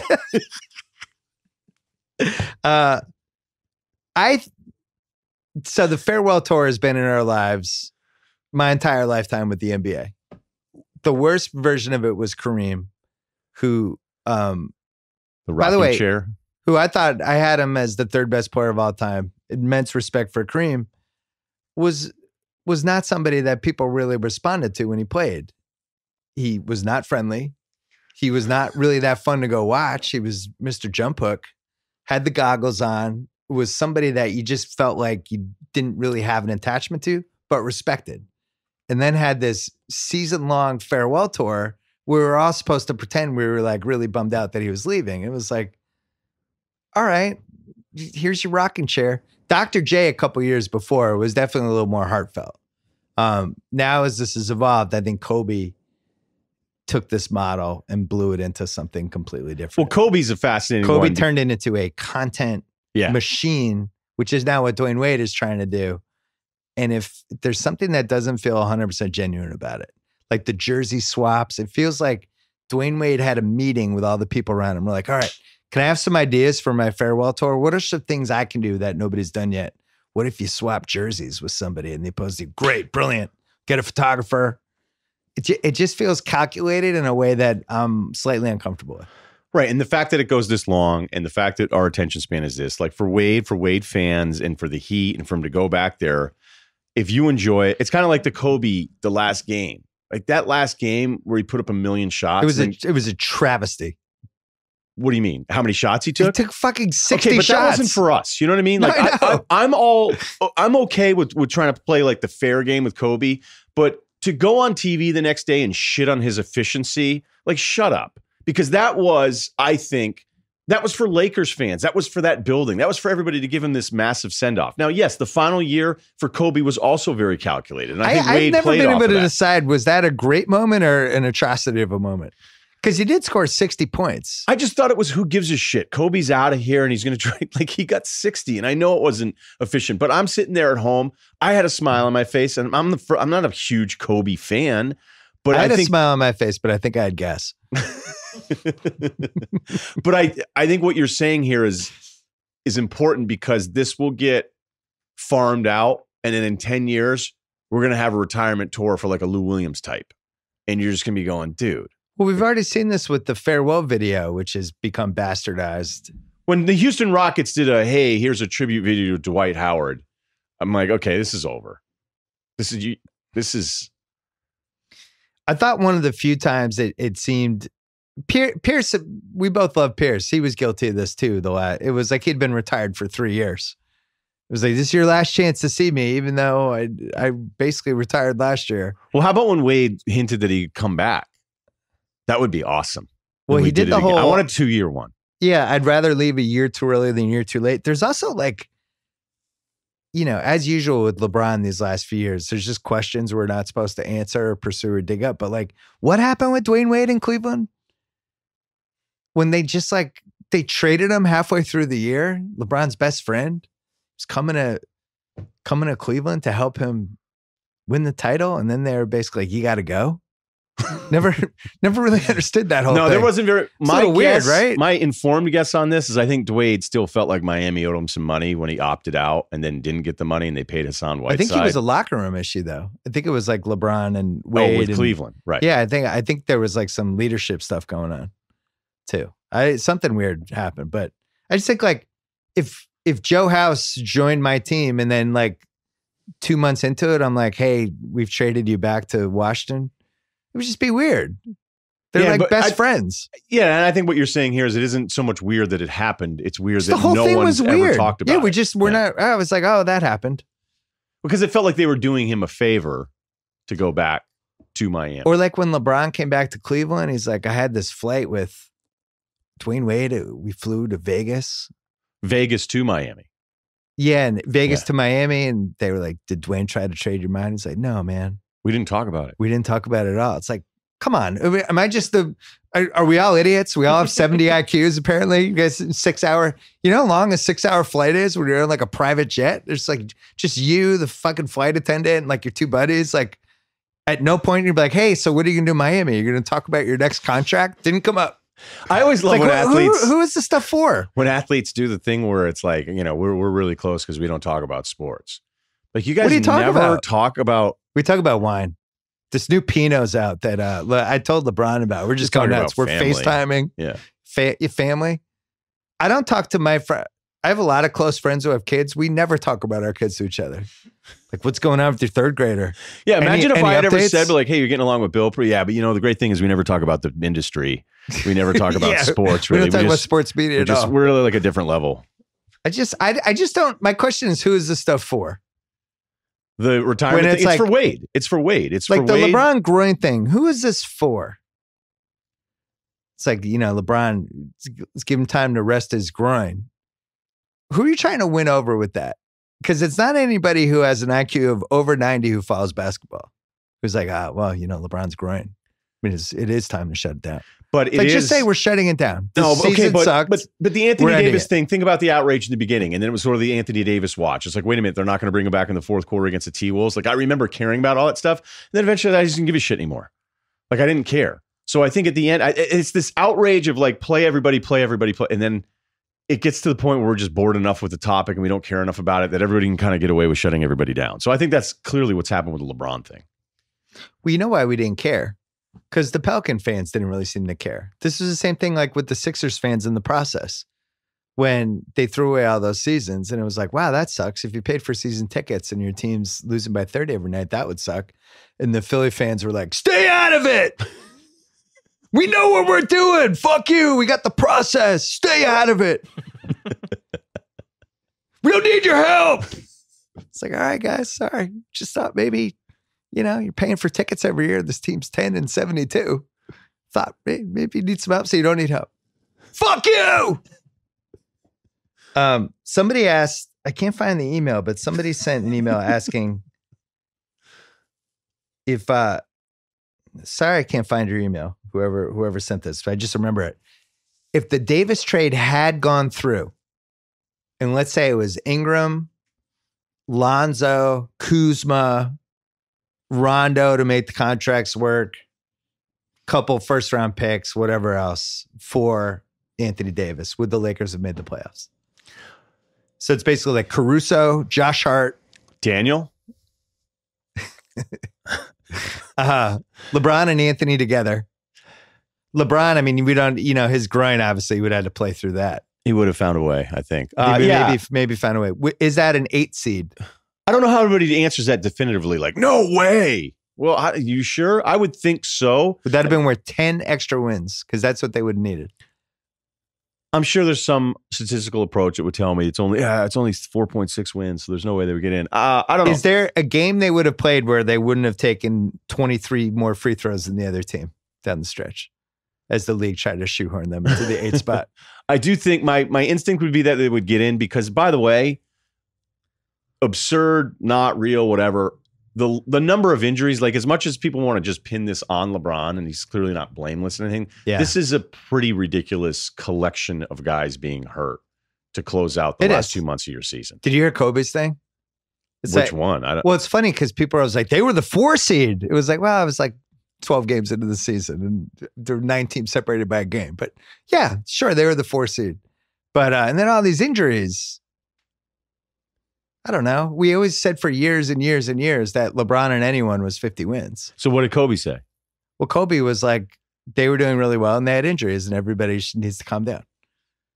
Yeah, it's not a great team. Nobody's arguing this is a great team, but I don't think it's as bad as this. And then it's compounded by all the stuff that we just referenced minutes ago, where out here, it's just, it's so weird to see how different a feed. You're like, oh, you don't want to go to the Knicks.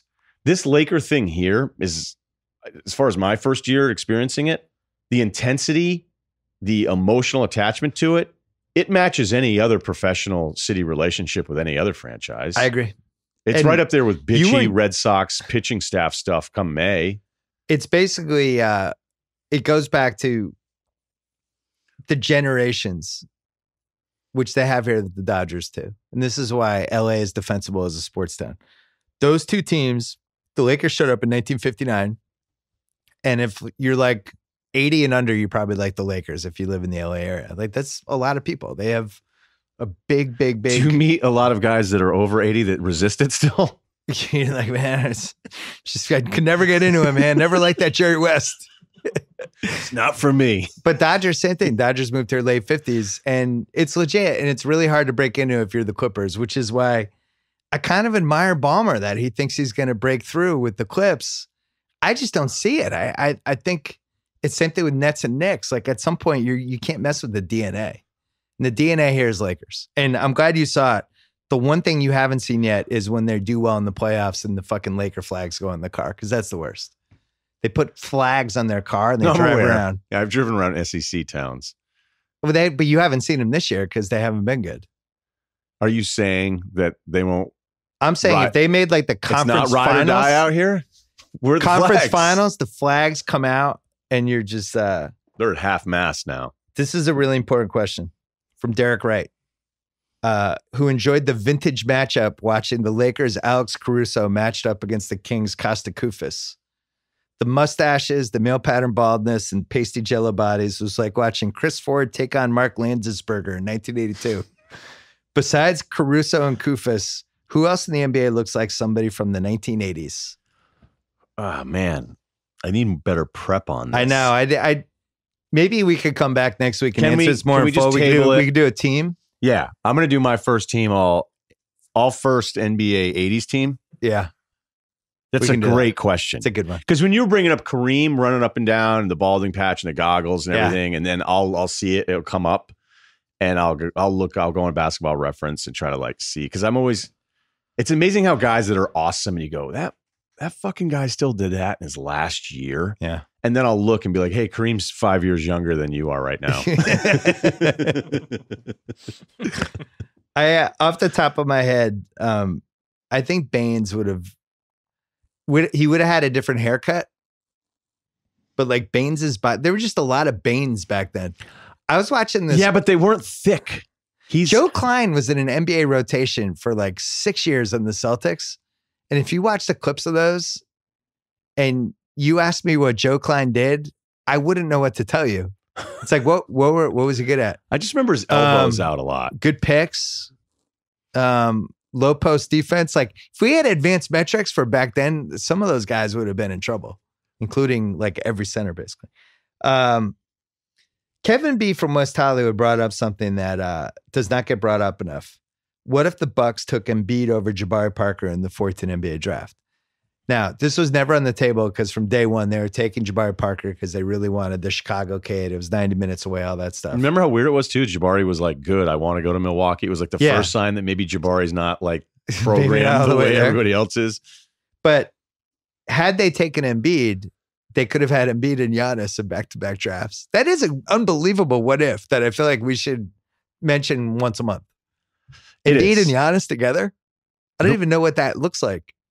It's crazy how we get so stupid around draft time too. Because like when I did my Wiggins stuff, when I did it for Grantland, there were guys that were like, hey, at the very minimum, Wiggins is going to be a really good perimeter defensive player.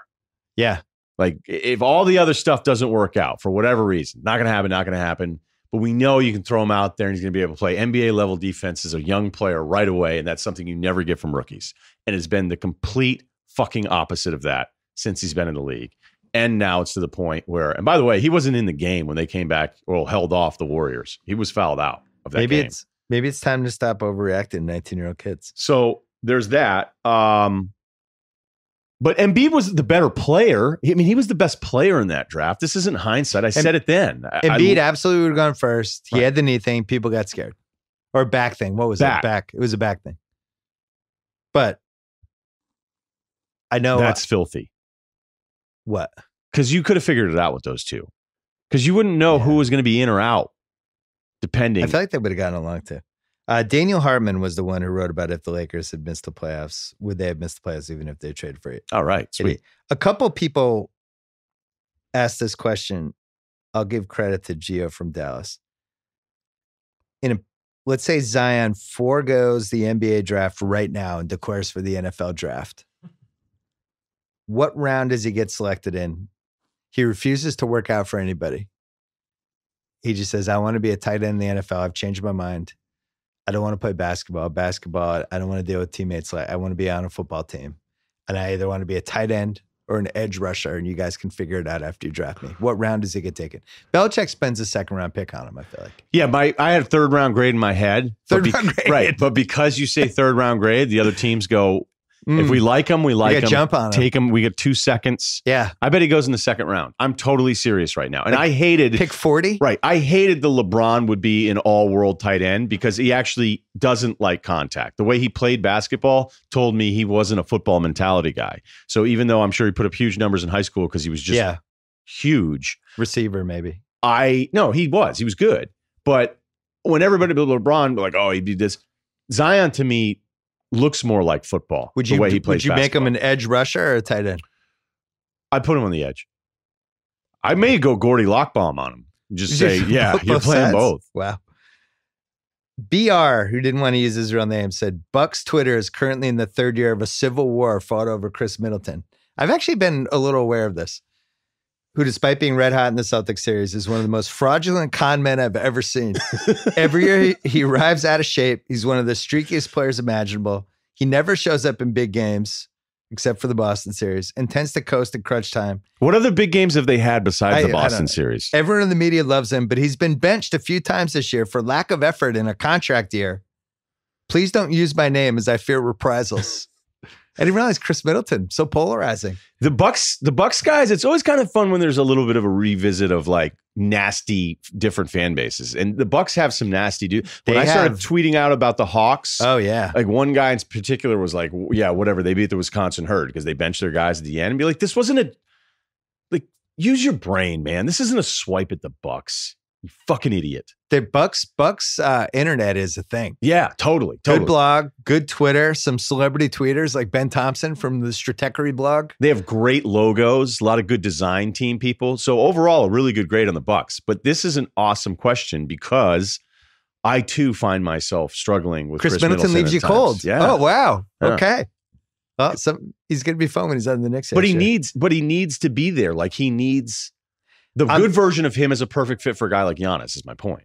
I'm biased because he murders the Celtics, so I can't even look at it properly. You know what would be a good project? Fucking Celtic killer. For somebody in Grantland? Who? Is to identify... What about The Ringer? Oh, way better idea. Identify all 30 NBA fan base civil wars. Some don't have them. Like the Clippers love their team right now. Celtics have a few. So who's the number one Celtics civil war now? It's got to be Kyrie, right? But Tatum is like we have like multiple wars going on. Then there's a Brad Then there's Stevens. always the Marcus Smart. Right. Marcus Smart's a good one. Brad Stevens. Andrew from Seattle says, in 2012, you wrote a column about MVP trophy size as a way to capture the season and the transcendence of the MVP season yourself. I think it was 40 pounds was the heaviest, meaning with the best MVP season. 20, I think it went 15, 10, 5, and then 1. Like Derrick Rose's 2011 MVP. High rep. Like a 1 pound trophy. Yeah. LeBron, the first year in Miami that they won the title, like clear 40 pounder. I feel like these are 20 pounders I would go with. I would go with the level below the 40 pounder for the Harden versus Giannis. But I think the race of those two together feels like a 40-pound race. So together, they're two 20-pounders. But you don't think the winner of this will be like a 40-pound season? Am I not understanding the concept here? I don't feel like 40-pound season to me is like, this is one of the best 7 or 8 players of all time having one of their best seasons ever. That's like the top of, the top of the mountain. Do you still not That's know like what you're Magic gonna do? 1987. All right, yeah, 40-pound trophy. So do you not know what you're going to do here? How is Harden not a 40-pound? I still don't know what I'm going to do. Because that team's going to win like 53 games. And I don't think he's one of the best 7 or 8 players of all time. So I don't know who It sounds like for. You're leaning to Harden. I guess we'll find out on Zach's I change pod, my mind every day. Yeah, Zach and I have a big 2-parter coming up. We don't. 20-pounder, I would say. Although if Giannis is going to sit out games down the stretch and Harden is still going and going and going and trying to hit these different benchmarks, he might actually swing it the last week. Whatever, dude. LeBron took breaks. Bucks Twitter. Bucks Twitter.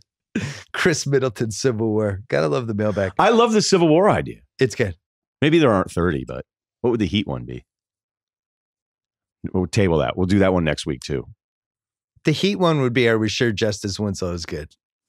Point guard Justice Winslow. Yeah, point guard. Are we sure? Are we a little too excited about this Justice Winslow thing? Detroit Civil War is clearly Andre Drummond. Whether, I don't know. Can we build around him or not? Can it be Reggie Jackson too? Well, that's like, who's on the Reggie Jackson? No, he's actually good side. You'd be surprised. Yeah? Yeah. What about Kawhi? Who's Toronto? Should you build around Siakam or Kawhi? We don't need Kawhi. We have Siakam. That'll be awesome if he leaves. Siakam's fucking good. Yeah, he is. I mean, the thing is who knows with that guy? The funny thing is there's a reboot for Toronto where they could make the finals this year or come close and then trade Lowry in the final year of his deal and let Kawhi go to the Clippers and then have all this cap space that they just created. Get rid of Gasol. Like they could reboot pretty easily. Or you have Gasol and Ibaka for 1 year with Lowry. Bring back Bruno. You make Bruno. one more run. Bruno's now 2 years away from being 2 years away from actually being 4 years from something. Toronto will be an interesting summer team because I think Kawhi's going to leave. I think he's one and done. That would be my bet. I agree with you. I think he's gone. Still waiting for him to say, I really love Toronto. This is my place. That wouldn't be the reason why I think he's leaving because he hasn't said anything. He's just been, there's been no signs at all. You think it's the personal like day to Paul see a George, movie? No, but Paul George last year, there were breadcrumbs during the season. Yep. Like, hey, I didn't realize I'd like it so much here. I love fishing. Wow, I love Russell Westbrook. I love the smell of dog food next to my practice facility. Like there were breadcrumbs. He left. Aiden has a gym corner thing. He wants to know your thoughts on old naked guy when they walk from the locker to the shower with a towel, but the towel is over their shoulder, not over. It's always over not the over shoulder. Their body. Yeah. What is the point of the over the shoulder towel in this day and age? Look good, feel good. Okay.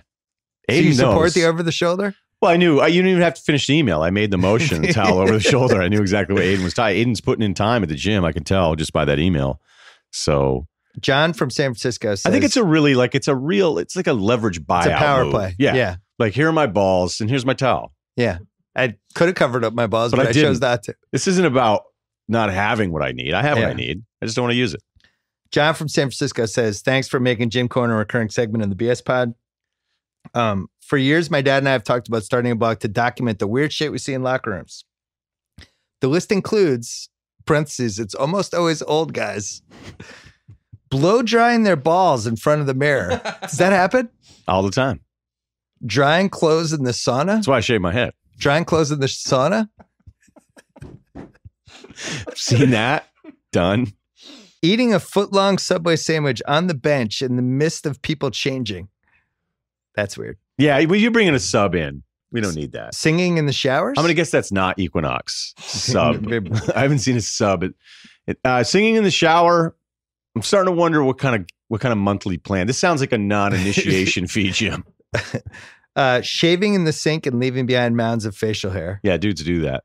Using the phone that's supposed to be reserved to call the front desk to make long personal phone calls while naked. Yeah, this is a non-initiation. Yeah, this is 25-hour fitness.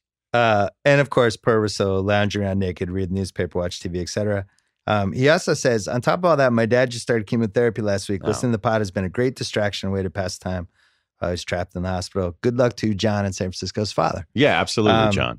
Thanks. But yeah, I thought anything left out there?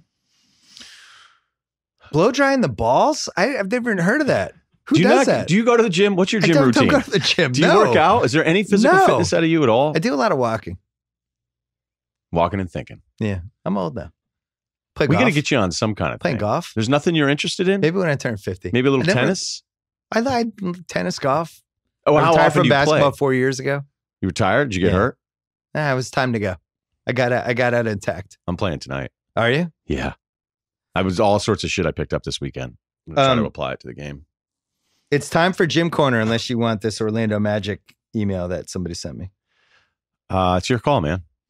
Shane just wants to know, would you rather tank or fight to be the 8th spot if you're Orlando, and just in general, what the value is? I am already on the record as saying I'm all for trying to make the playoffs versus the difference between the 10th pick and the 13th pick. I would just rather make the playoffs, get experience for my guys, have some fun with the fans. Like, I just think that's more valuable than moving up 3 spots. but some people don't agree. I'm now almost every position I have is, did someone who I think is dumb say something I think is dumb? And then I kind of formulate off of that, right? So when somebody says like that experience is invaluable, you get your young guys a little taste of the playoff thing and all this shit, I think a lot of that is so overrated. I don't think there are moments where guys go like, hey, remember when we get our asses handed to us last year? Like, dig deep. Remember that. Yeah. But it's different, right? This isn't the same. You can't just apply it for every team. You can't just say, because we get so obsessed. I think a lot of writers, a lot of analytics people were like, oh, that's so stupid. Just tank. And you felt like you had a third of the league tanking before the season even started. So a team like Orlando, I think teams that haven't had any of this in a while and want to feel like they're, even if it's a fake right direction thing, I'm all for Orlando making the playoffs. Me too. It's different. It's different for franchises. The void, how long has it been? They got a new leadership group in there. I like their front office a lot. I really do. I think Orlando has a great front office. I think from an evaluation standpoint, I still like watching my guys on a stage. I think it's one thing to be able to evaluate somebody like Aaron Gordon, who I've had on my team for a while, but to actually see him in a playoff series guarding Giannis, like let's say they split with the Bucks 1-1 and he goes back to Orlando for game 3. Yeah. The crowd will be into it. You know, that'll be like a thing. And I kind of want to see how my guys respond. So I'm pro. Go for it. All right. Oh, and Lee Jones wants to know. The Lee Jones? Not the Lee Jones, but all these horrific broken leg, ankle, dream injuries. What is going on? Is this like a few random things that have just happened next to each other? Or is there some bigger reason that this is happening and he blames compression pants? I don't think that's what it is. That would be controversial if it was compression pants. I just think that big guys move in ways we've never seen before, and that some of the stuff's just landing on other people. But I think it's fluky because each one is explainable. The Hayward thing, explainable. Paul George, the basket support was closer than he thought to the court. The Nurkic thing was a fluke. Like I don't see any rhyme. Do we know for a fact though that this is happening more often? Do we even know that? We've had 4 in the last 4 years, right?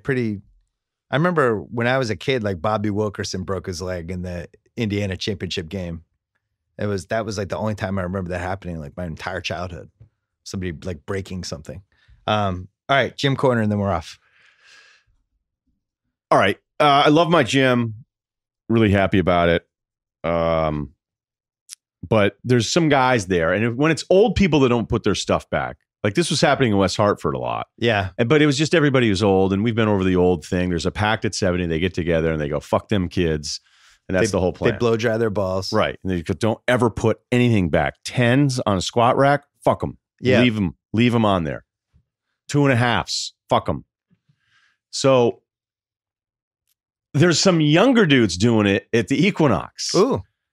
And I hate it. It bums me out. There was like a squat set up the other day and it was left with the clip-ons and the whole thing. And I'm like, wait a minute, I'm supposed to. And so I did a little bit of a, are we done here? You Just did that? In the room? Yeah, I'll do it every now and then. Wow, you're recognizable too. That's a bold move. But you're not ready because you don't know what's coming. I'll just kind of look to the room and be like, we done here? And then no one's ever said my bad. Maybe. And the person could not even be in the room, which makes me a total jerk because it's like everybody's like, whatever, dude. But it's just, I hope the person who left it behind feels just a 1% of shame and my job is done. So there's no way it's an accident. No. You're in the mode, you work it out on this machine, you finish the machine, you towel the bench, you fix where the weights were before, and then you go on to the next machine. That's the process.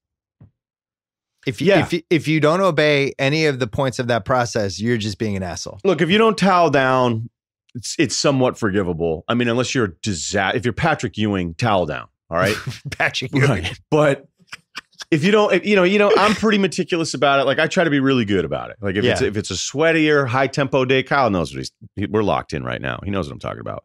And I'm going to be sweatier. I'll do a little menthol towel wipe down. The towels are great. Towel. Yeah, they have like a menthol eucalyptus thing at Equinox. It's incredible. I sniffed like 3 of them.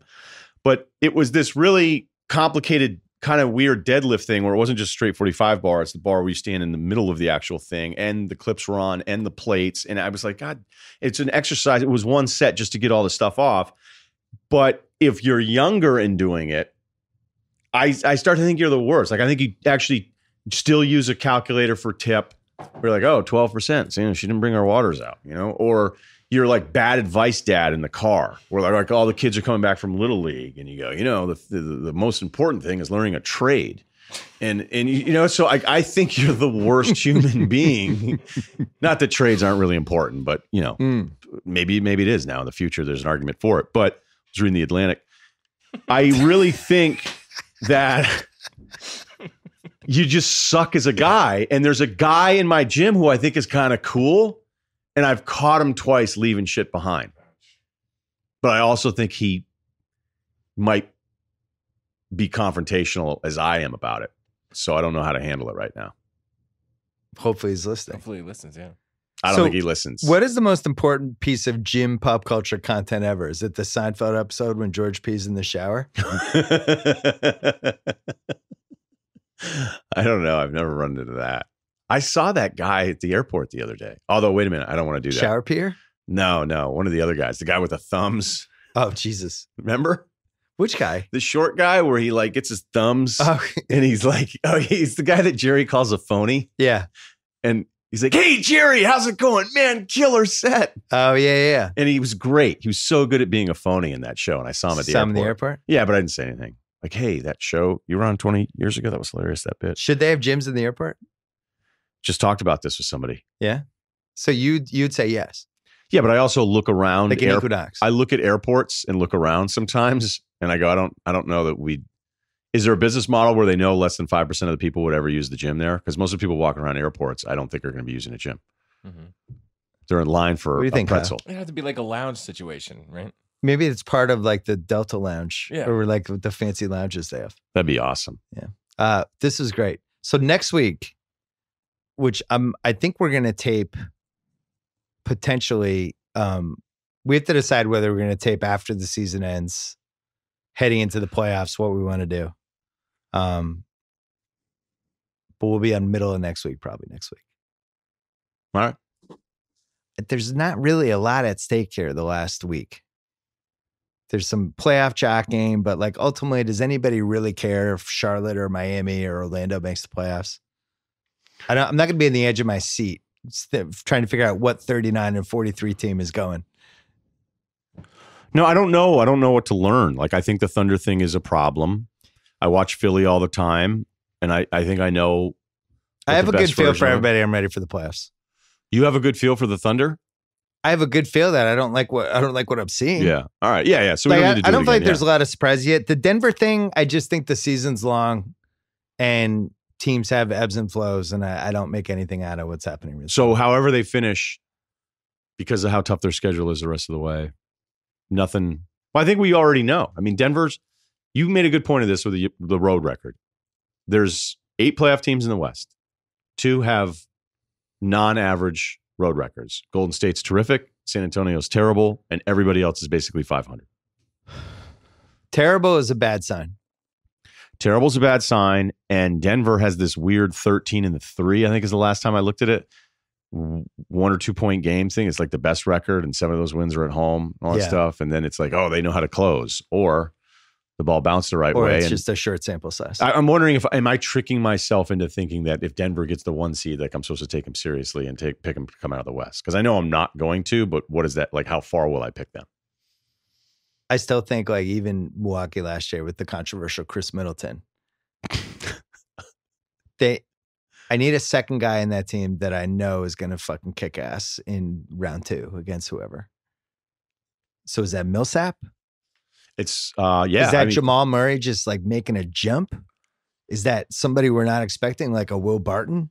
But you need the second guy who's like, guys, I've arrived, or guys, I've been here before, come my way. Especially when your first guy, as great as he is still a reluctant, okay, everybody get out of my way, take over guy. And it's not a knock on Jokic. It's just his NBA DNA. Yeah, he's the flow of the game guy.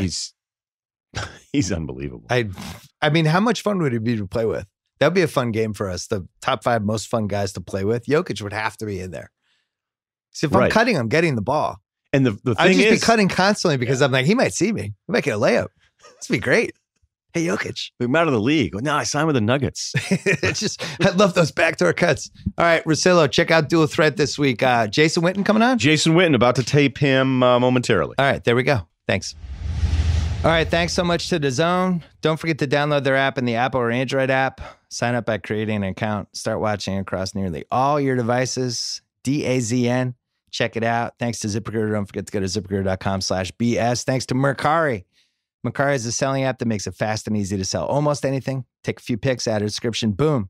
Your item's listed with buyers in all 50 states. Stuff really sells. Everything ships easily. There are never any awkward meetups. Find Mercari in the app stores or on Mercari.com. That is Mercari. Mercari. Back later in this week. This is a good podcast week. Until then.